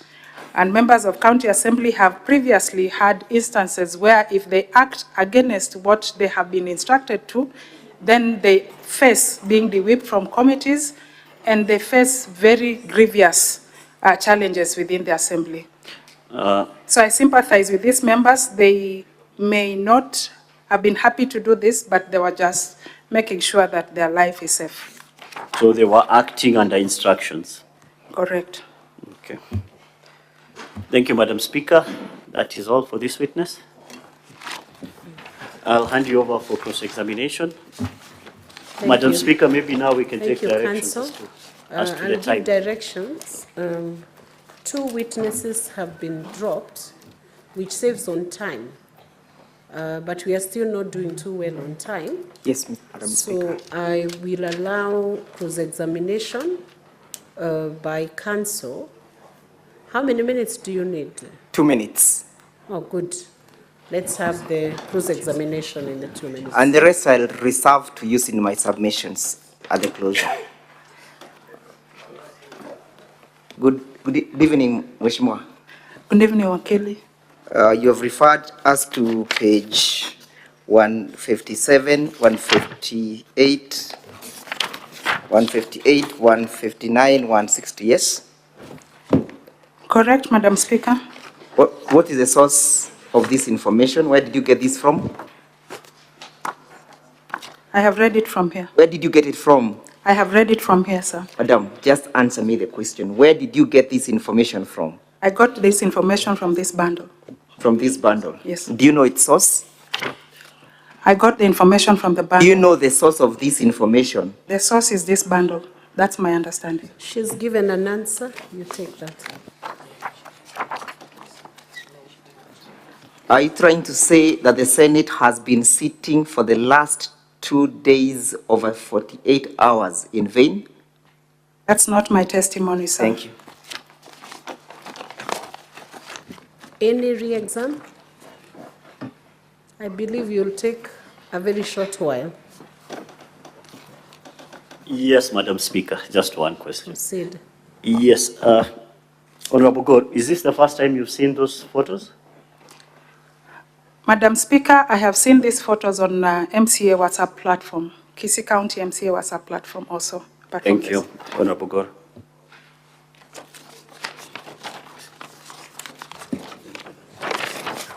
Senator Methu, do you have any interventions or questions?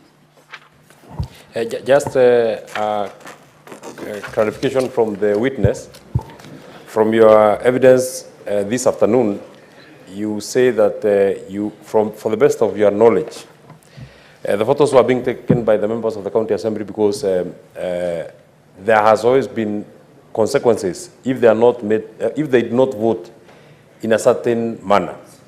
I would want, especially the whipping. I would want to know from whom do these instructions come from, and what are the instances, to the best of your knowledge as a member of that county assembly, that people have been de-whipped for voting in a certain way. Madam Speaker, we have 2 members of the county assembly who are currently de-whipped from their committees, and they belong to the ODM party. These members also share the same political party with our Excellency. These members have no the platform to be able to contest that which is happening. Currently, we have a member who has gone for 8 months without an allowance, An MCA only earns 89,000, and it is fully committed in mortgages and loans. And as a member who sits in the board, County Assembly Service Board, I have received several complaints, and I have had to go and extend and sit down with this member who has suicidal thoughts because of that matter. And that is why I thought it is wise that I will come and testify about it, because it is something that is close to me, but I have not control over it.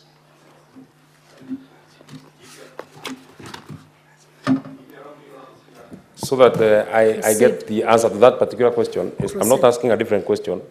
Is that for the two members who you say one of them has not had a salary for the last 8 months, is it then as a consequence of a vote that he or she ever took? And as a member of the board, it is then puzzling that you're the person that processes salaries for the members of the county assembly. Senator Medhu, did she talk about salaries or allowances? Or, well, let me say benefits. Let me use benefits. I think that would make more sense. That she has not been able to be enjoying benefits for the last 8 months. Is it because he or she ever voted in a certain way, that member from the ODM party? Thank you, Madam Speaker. The reason as to why members did this was because they did not want to go against instructions. One of the instructions, or one of the things that this honorable member who has gone for 8 months without salary is because he went and talked against the position of his leader within the party. So yes, we fear that when we do anything against that position, we are victimized and we are sent away from the assembly.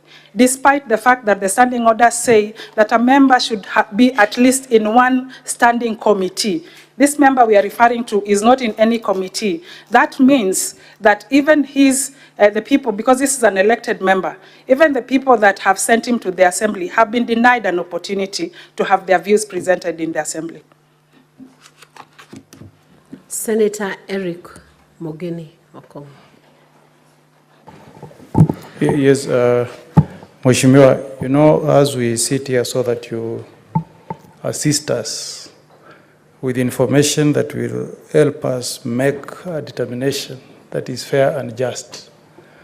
And on the 4 counts that the Deputy Governor of Kisii County is facing, I've listened to your testimony and I've not heard you respond to any of those 4 charges that are facing the governor.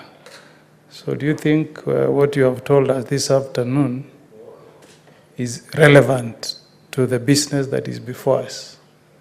Number 2, I've read your affidavit. I think it was sworn on 11th of March, 2024. And all the things you have said about MCAs who have in the past been threatened by the governor, who have lost certain positions, 2 of them you say, some who have lost, who have been punished by being denied their allowances. All that information appears nowhere in your affidavit. Is it that you have just had an afterthought, or how come you didn't include such crucial information in your affidavit? As I said, ours is to get evidence that assists us in arriving at a determination relevant to the charges that are facing the DG of Kisii County. Thank you, Madam Speaker. Honorable Senator has asked me if the information is relevant to this distinguished assembly. Yes, to the best of my knowledge, it is important and relevant to this assembly. One of the items that was presented through public participation was the observation of this and whose content I'm referring myself to. And if this was a matter that was then referred to the assembly, courtesy of a public participation activity, and these are observations that have come from the people of Kisii County, then the people of Kisii County's views are relevant in this observation, unless we want to believe that the views of the people of Kisii County are irrelevant for this discussion. Part 2, the information appears and right now, and it was not part of the affidavit. Honorable Speaker, I was responding to the questions as presented to me by by Wakili, and I was expounding as he has requested me to expound. Thank you. Senator Kisang.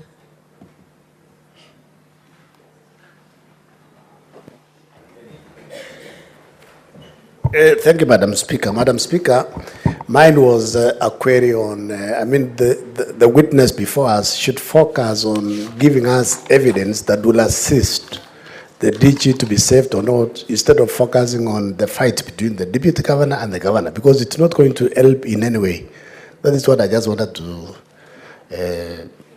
this is not clarification. Basically, I was doing an intervention because of that, so that at least, we don't waste a lot of time on local politics. What is before us is the County Assembly of Kisii impeached the Deputy Governor, and this House, we are determining whether they were right in impeaching him or not. So the witness is supposed to help us, to give us something that can assist the churches of this House. Thank you, Madam Speaker.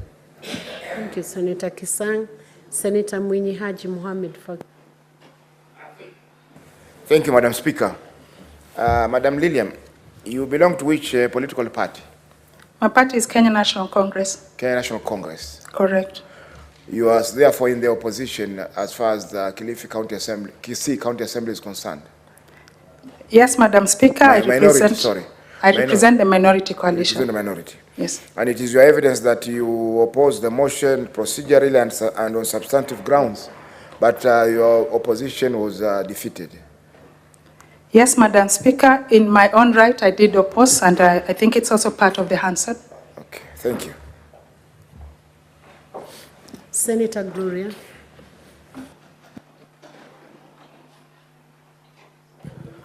Madam Speaker, I just wanted a clarification from the member of County Assembly. You say from your submissions, it seems that you do not have confidence in the institution that you present, that is the County Assembly. Would I be right to say then that you also take the same position with the earlier submissions, that some of the part of the answer are not correct? Madam Speaker, I'm confident of what the County Assembly does. I have reservations for decisions and a few things that are not done procedurally. And I did raise them then, I still raise them now. So, Madam Speaker, just for everyone to be clear, are you here as a member of County Assembly or in your personal capacity? Madam Speaker, I'm here as a member of County Assembly and in my personal capacity as a resident of Kisii County. Thank you. That's the end of Senator Sifuna. You just pressed your button, right? Should be yes, the final Madam Speaker, I was not going to say anything to this witness, but there is an allegation that has been made, and I wanted to know from the witness if there is any documentation that you have presented before the Senate with regards to your averment that members of the Orange Democratic Movement Party have previously been punished for going against a party position. So you would have to show me that party position and the MCAs that were affected. Do you have any such material before the Senate today? Madam Speaker, I know and I can name 2 members of ODM party who have been disciplined, but Madam Speaker, currently I do not have any document I brought before this House. Senator Chute, that should be the final intervention, then we proceed on. I don't have anything for the Madam Witness, but I have a question for the legal counsel for the Deputy Governor. From yesterday till today, the issues that are before us are what Dennis has said, Lucy, and the Deputy Governor. And I want to believe that the issue of influencing employment by the deputy governor is very clear. The deputy governor has agreed that he has asked Lucy to employ Dennis. Number two, the transfer of funds. As Dennis has said, it is very clear that transfer of funds were transferred. Dennis transferred 49,000, 150,000, and lastly, he transferred 50,000 at 20:43. So at 21:24, which is 41 minutes after Dennis has transferred this amount of money, the deputy governor transferred 100,000 to Lucy. So looking at Article 75, Madam Speaker, will I be wrong if I tell the council 71B, a state officer shall behave whether in public and official life, in private life, or in association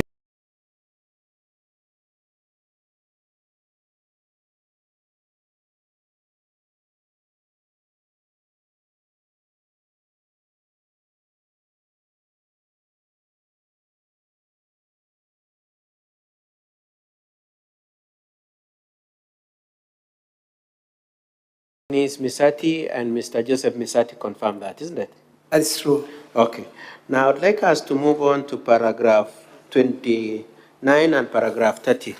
What is your answer to the question raised by Dennis that this money was a bribe? Sorry?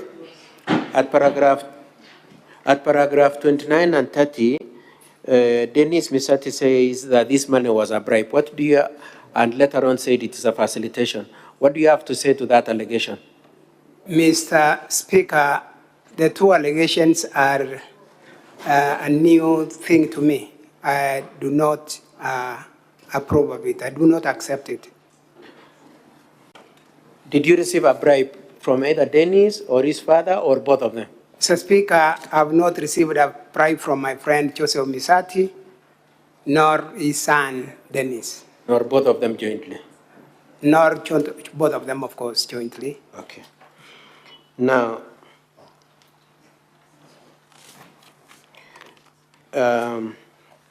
as you can imagine, the county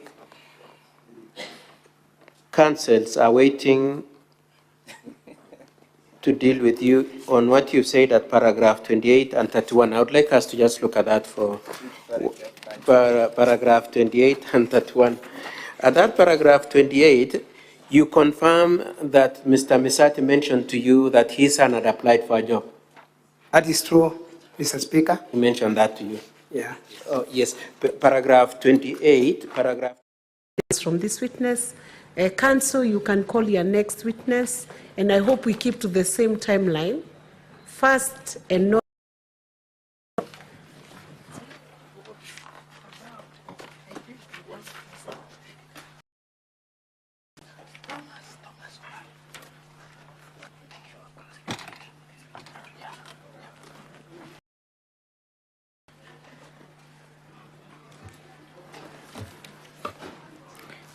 Madam Speaker, the next witness that the Honorable Deputy Governor is going to call is Obare. For record, my colleagues for the county their right to cross-examine him will 20 minutes. We'll need assistance with some videos, which we'd wish honorable senators take a look at. Counsel, I give a guidance on the cross-examination. Stick by that guidance because two witnesses have been dropped from the list of witnesses.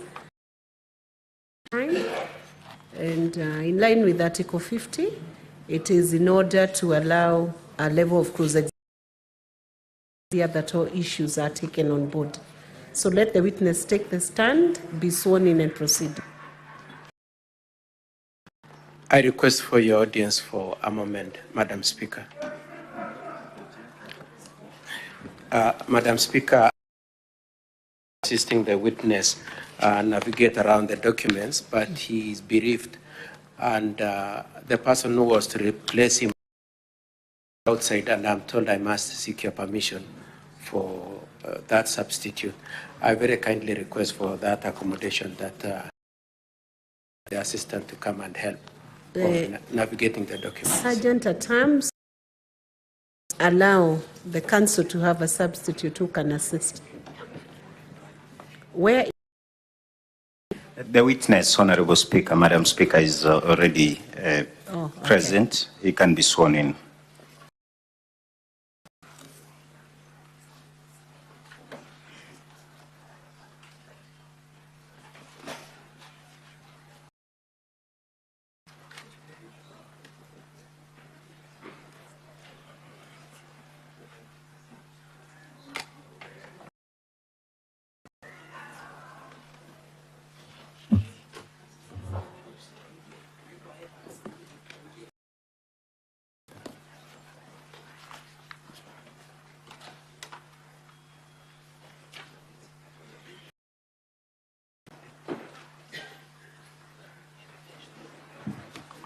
Thank you.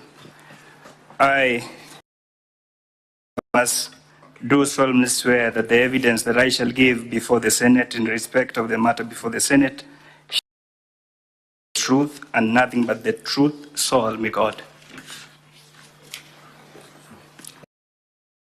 Speaker, the evidence of this witness can be found at page 198, 200 of the bundle titled DG. Kindly tell the Honorable House your name and what you do for a living. Thank you. Madam Speaker. Just hold on. Senator Okongo Mugeni, what's your intervention, your point of order? You know, Madam Speaker, I'm one of the most patient senators. And I sat here when the last was presented and adduced evidence, the relevance of the evidence that was being tendered before us. Now I'm raising, pursuant to Standing Order, third schedule, as read with Standing Order number 30 of the third schedule. This exercise we are undertaking is time-bound. We must finalize by midnight tonight. We have a very important task to undertake as senators. Understanding Order number 2, the reason why we are seated here, Madam Speaker, is to make a determination whether the particulars of the allegation have been substantiated.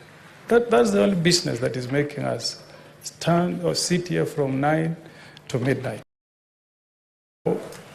In wisdom, when we enacted our standing order, we put which says that where on a particular question or matter, including but not limited to questions, materiality, relevance, or admissibility, Speaker of the Senate shall rule on the question, and the ruling of the Speaker shall be final. Looking at the time, this is 6:30. Councils have not made their closing.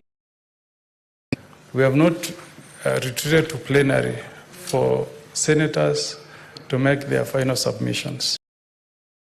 You read the affidavit of Mr. Thomas Obare, and I've really nothing against my good friend. He's making allegations touching on issues of budget as passed by the County Assembly, that is how a budget was passed and how the governor conducts. On which page is that document? That's at page 198. It does not make any response to the 4 allegations that are facing the governor of the county of Kisii. If you go to paragraph number 9, which is at page 199, it says the governor has refused to settle pending bills. If you go to paragraph 11, it is talking about radicalization, gagging of Kisii County youth, etc.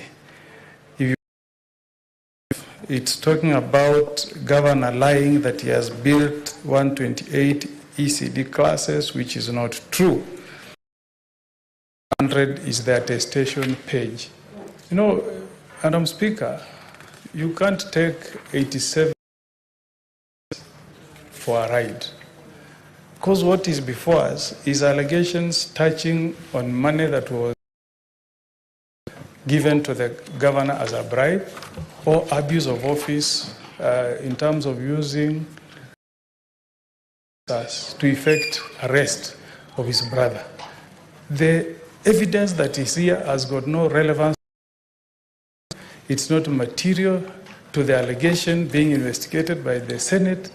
We don't have time. We are being taken for granted. I invite you to invoke Standing Order number 30 of the third schedule. Set a precedent that when we are quasi-judicial authority, we should restrict ourselves to the allegations that have been made by the governor or the deputy governor, and then we make a determination whether there is substantiation or none. If there is none, if there is substantiation, we send the governor home so that you save time, Madam Speaker. So I invite you to invite Order number 30, rule that this particular evidence has got no relevance to the issue at hand. Are you sure to Standing Order number 30? Of the third schedule. Of the third schedule? Yeah, you can call it schedule, not standing Okay. order. Yes, which gives you discretion. So that you allow us now time to listen to counsel. We also hear our colleagues making. We retreat to pass a verdict, Madam Speaker.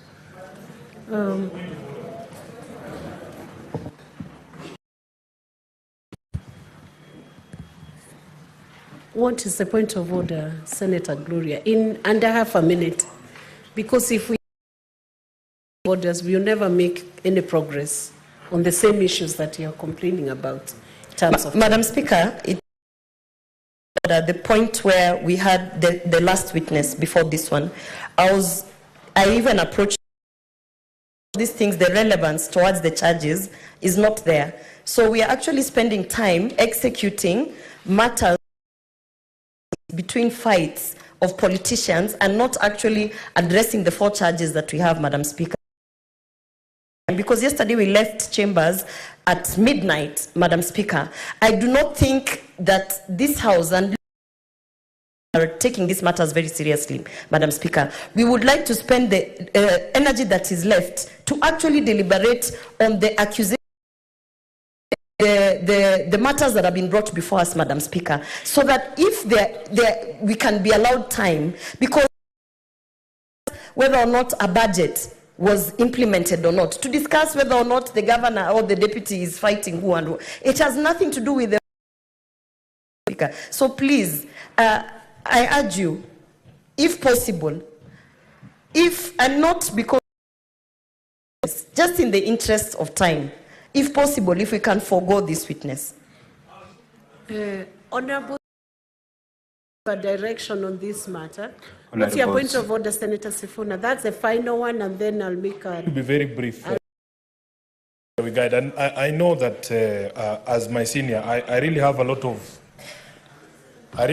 of respect for Keegan, but he should also be honest with the House. Madam Speaker, you've been referred to certain paragraphs by Senior Counsel Okongo to refer you to paragraph 5 as to why these witnesses are being called. These witnesses are not being called to answer to any of the 4. Being called to respond to governance issues that arose from public participation. If the Deputy Governor are going to be fair to us, indeed these witnesses are not going to respond to any of the material allegations against, and it would be fair to the House. It's not about a question of time, because the standing orders actually allow you, Madam Speaker, to rule out. What we are saying is the Deputy Governor's Council should really examine and ask themselves if they have run out of to the 4 allegations, so that these other stories that we want to be told by this other witness is really irrelevant. We can, but in all honesty, it will not answer, because I have spent time with this bundle, Madam Speaker. I have read this affidavit. They are trying to during public participation and not the allegations that were raised against the governor, which are 4. I thank you, Madam Speaker. If counsel for the DG can kindly get a minute, the honorable senators were addressing before you make your decision. You give to respond to the materiality of the evidence beforehand, and then I'll give a direction. Thank you, Madam. Respond to my senator and my secretary general, whom I hold in the highest regard. Honorable Speaker, you'll notice that the deputy governor has 4 hours within which to present his case.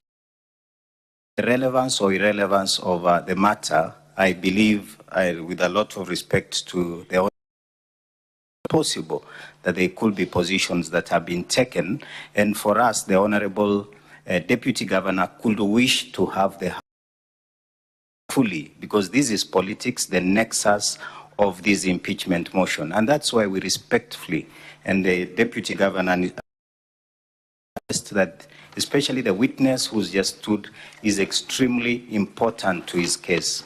Yes, if you are to look at the charges. Finish. Let him finish, senators. If honorable deputy to look at the charges, it may not be direct evidence responding, but it's good that the honorable senators understand the background, the reasons as to against the honorable DGT. Senator Gloria, I have given a direction. Can you maintain silence? Thank you. Thank you for the protection, Madam Speaker. I was just indicating and that it's extremely important for the deputy governor that evidence relating, because as I said, Speaker, that this is politics. It's extremely important that especially the witness on the dock, there are videos that we intend to play exactly what has been happening in Kisii County, and that cannot be said to be relevant. And even then, my colleague will have an opportunity to cross-examine the witness on the contents of his evidence, so that on there'll be no prejudice whatsoever suffered by either the county assembly or anyone, save for time. And honorable, you'll notice that we've already dropped 2 witnesses, and based on the sentiments, because we are all litigation lawyers, the mood of the judge or the court, we have heard what the senators have said, and we will consult. But I'll beg that you allow the to proceed with this evidence. Thank you very much. Counsel, you have listened to us, which may not be a misplaced observation, because it is in us who are sitting as arbiters to listen through the evidence, sift that evidence, relevance towards the claims that are laid against the deputy governor. I would guide you in this manner, since yet been adduced before this House. I would guide you that the impeachment proceedings are against, and the charges are already laid out. You have done very well to drop off 2 witnesses. You were of the opinion that there may not be too material to the charges that have been laid against the deputy governor. You take the shortest time possible. Whatever evidence you adduce, let it relate to the House as against the deputy governor. So if you take less time, we take less minutes, That will be in order, but avoid bringing the question of the governor going through any impeachment proceedings here. Relate your evidence to before the Senate. So I'll allow you to proceed with that witness, but make sure that your evidence is relevant to the charges before this House.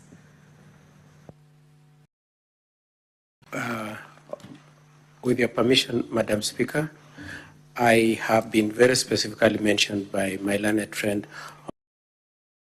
Allow me to just say one thing, even if you had to designate only 1 minute to me. We have said you proceed on, but make sure the evidence relates to the charges that are before. In that case, then, Madam Speaker, serve to you is that this same argument was raised as a preliminary issue before, and he determined that the evidence can be laid. You will recall that the County Assembly cancels to the paragraphs we are referring to. And on our part, we were countering it by saying that we are responding to what came from public participation, charges against us. Now, if your ruling then is that it has to be only on the full count argument we had, then we would like to know then that the Senate is going to exclude the entirety, because that's where the entry point of the two witnesses we are calling. I wanted to confirm. Counsel, I have not restricted you. If you to the charges before the House, I have allowed you to proceed, but now you are using your time wrongly. Already be giving the evidence that that witness has. I've only guided that you save this house time. The evidence is relevant.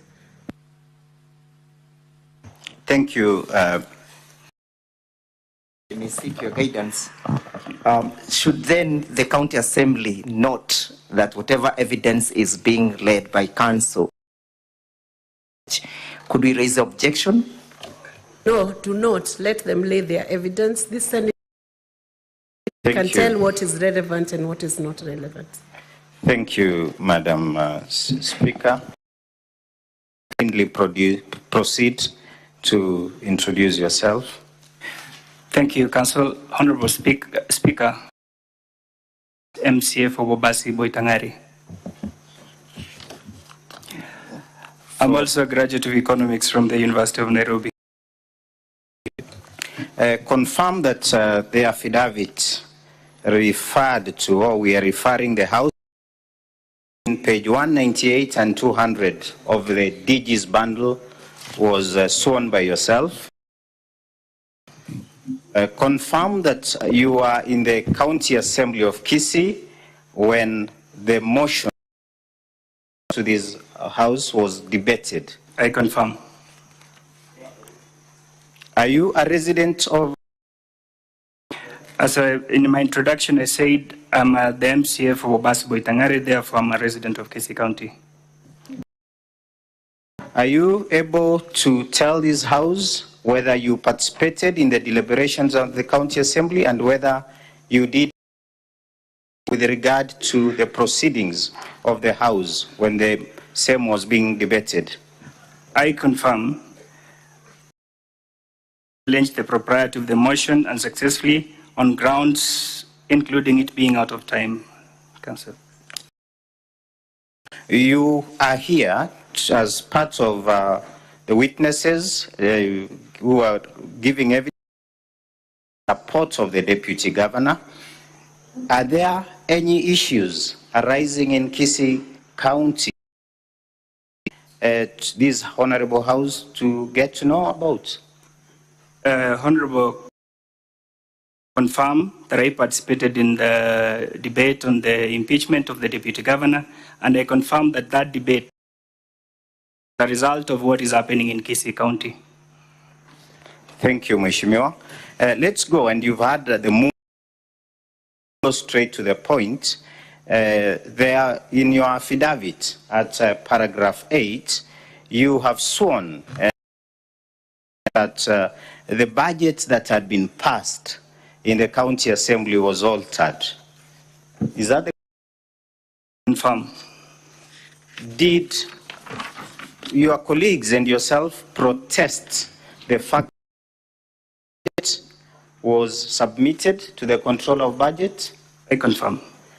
Are you aware whether those are the DG has been in support of, that has been in support of those members of the county assembly that have been raising such an issue? So that the DG has been raising the said issues on the alteration and the mutation of the budget, and it forms part of the impeachment, the complaints. Thank you. Confirm that the letter Assembly did is the one that is at page 145. Sure. I'll be relying entirely on the DG's bundle, page 143 to 145D. Just take a look at that. Have you been able to get page I confirm the letter, and I'm signatory to that letter. Okay. So that to the controller of budgets. Is that Yes, correct? Yes. Has there been any response to that letter? Are you aware whether there's any response? There was a response. CEC Finance, Economic Planning on the same. Confirm, thank you. Confirm that is fully in support with the contents of this letter. I confirm. Thank you. Any response from the controller of budget? We received a response from the controller. No, the response was. So you are aware of correspondence from the controller of budget to the. They're aware. Okay. Is that the letter that is in 2A to H of the bundle, or page 145B? Just take 145B. 145B. Take a 145B. Is that the letter? I confirm that it is the letter. Found to the House on what is the contents of that letter that is in page 145B of the DG's bundle. 145B is a response from the Control of Budget to the CEC Finance and Economic Planning, asking to explain the variances that were in the budget passed and by the Assembly and the budget uploaded of budget portal. Okay. Yes. Thank you. Thank you. Just confirm of what's been happening, because you did tell the House that you are a resident of Kisii. Are you aware of any radical gangs coming up in Kisii County? And what could be your take? And what is the Deputy Governor's take of that particular aspect as contained in paragraph 11 of your affidavit? Thank you, Council. That the impeachment motion before this Assembly is as a result of what has been happening in Kisii. Instances where no one is supposed to question or ask any question in Kisii County. Kisii County has one supreme leader, and then one person who differs with the be taken through what the DG is being taken through. Yeah, just proceed. I want to confirm to this House that this is not only happened to the DG, this has happened to almost all leaders from Kisii. If you disagree with the CEO of the county, then all means possible you have to be dealt with today. Thank you. Because of time, let me refer you to page 155 to 1 that bundle, the DG's bundle.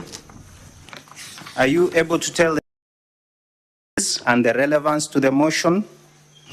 I can see this news And it talks about what Kisii elders said about Governor Arati'S snap to reconciliation talks. So basically, in the violence, the chaos in Kisii County, there have been attempts to reconcile leaders. Is that what you're telling? I confirm that there has been attempts to mitigate the violence and the Kisii, but then we have not been able to have those talks. Thank you. So that page 155 to 157 relates to the attempts to reconcile. Is that okay? Do you have any other videos or any videos, especially the ones that you are referring to, that you'd wish to show the House as we rest, not to take a lot of time? Yes, the video. I hope that they can be played in the Senate. Madam Speaker, I'll request that the video.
Allow me to speak. Yes, allow me to speak. I have never claimed to be a tax expert. Yeah. But Owen Baya cannot lecture me about honesty. You have put. Honorable members in the DG's bundle, you say there was a conversation on that. Who initiated that conversation?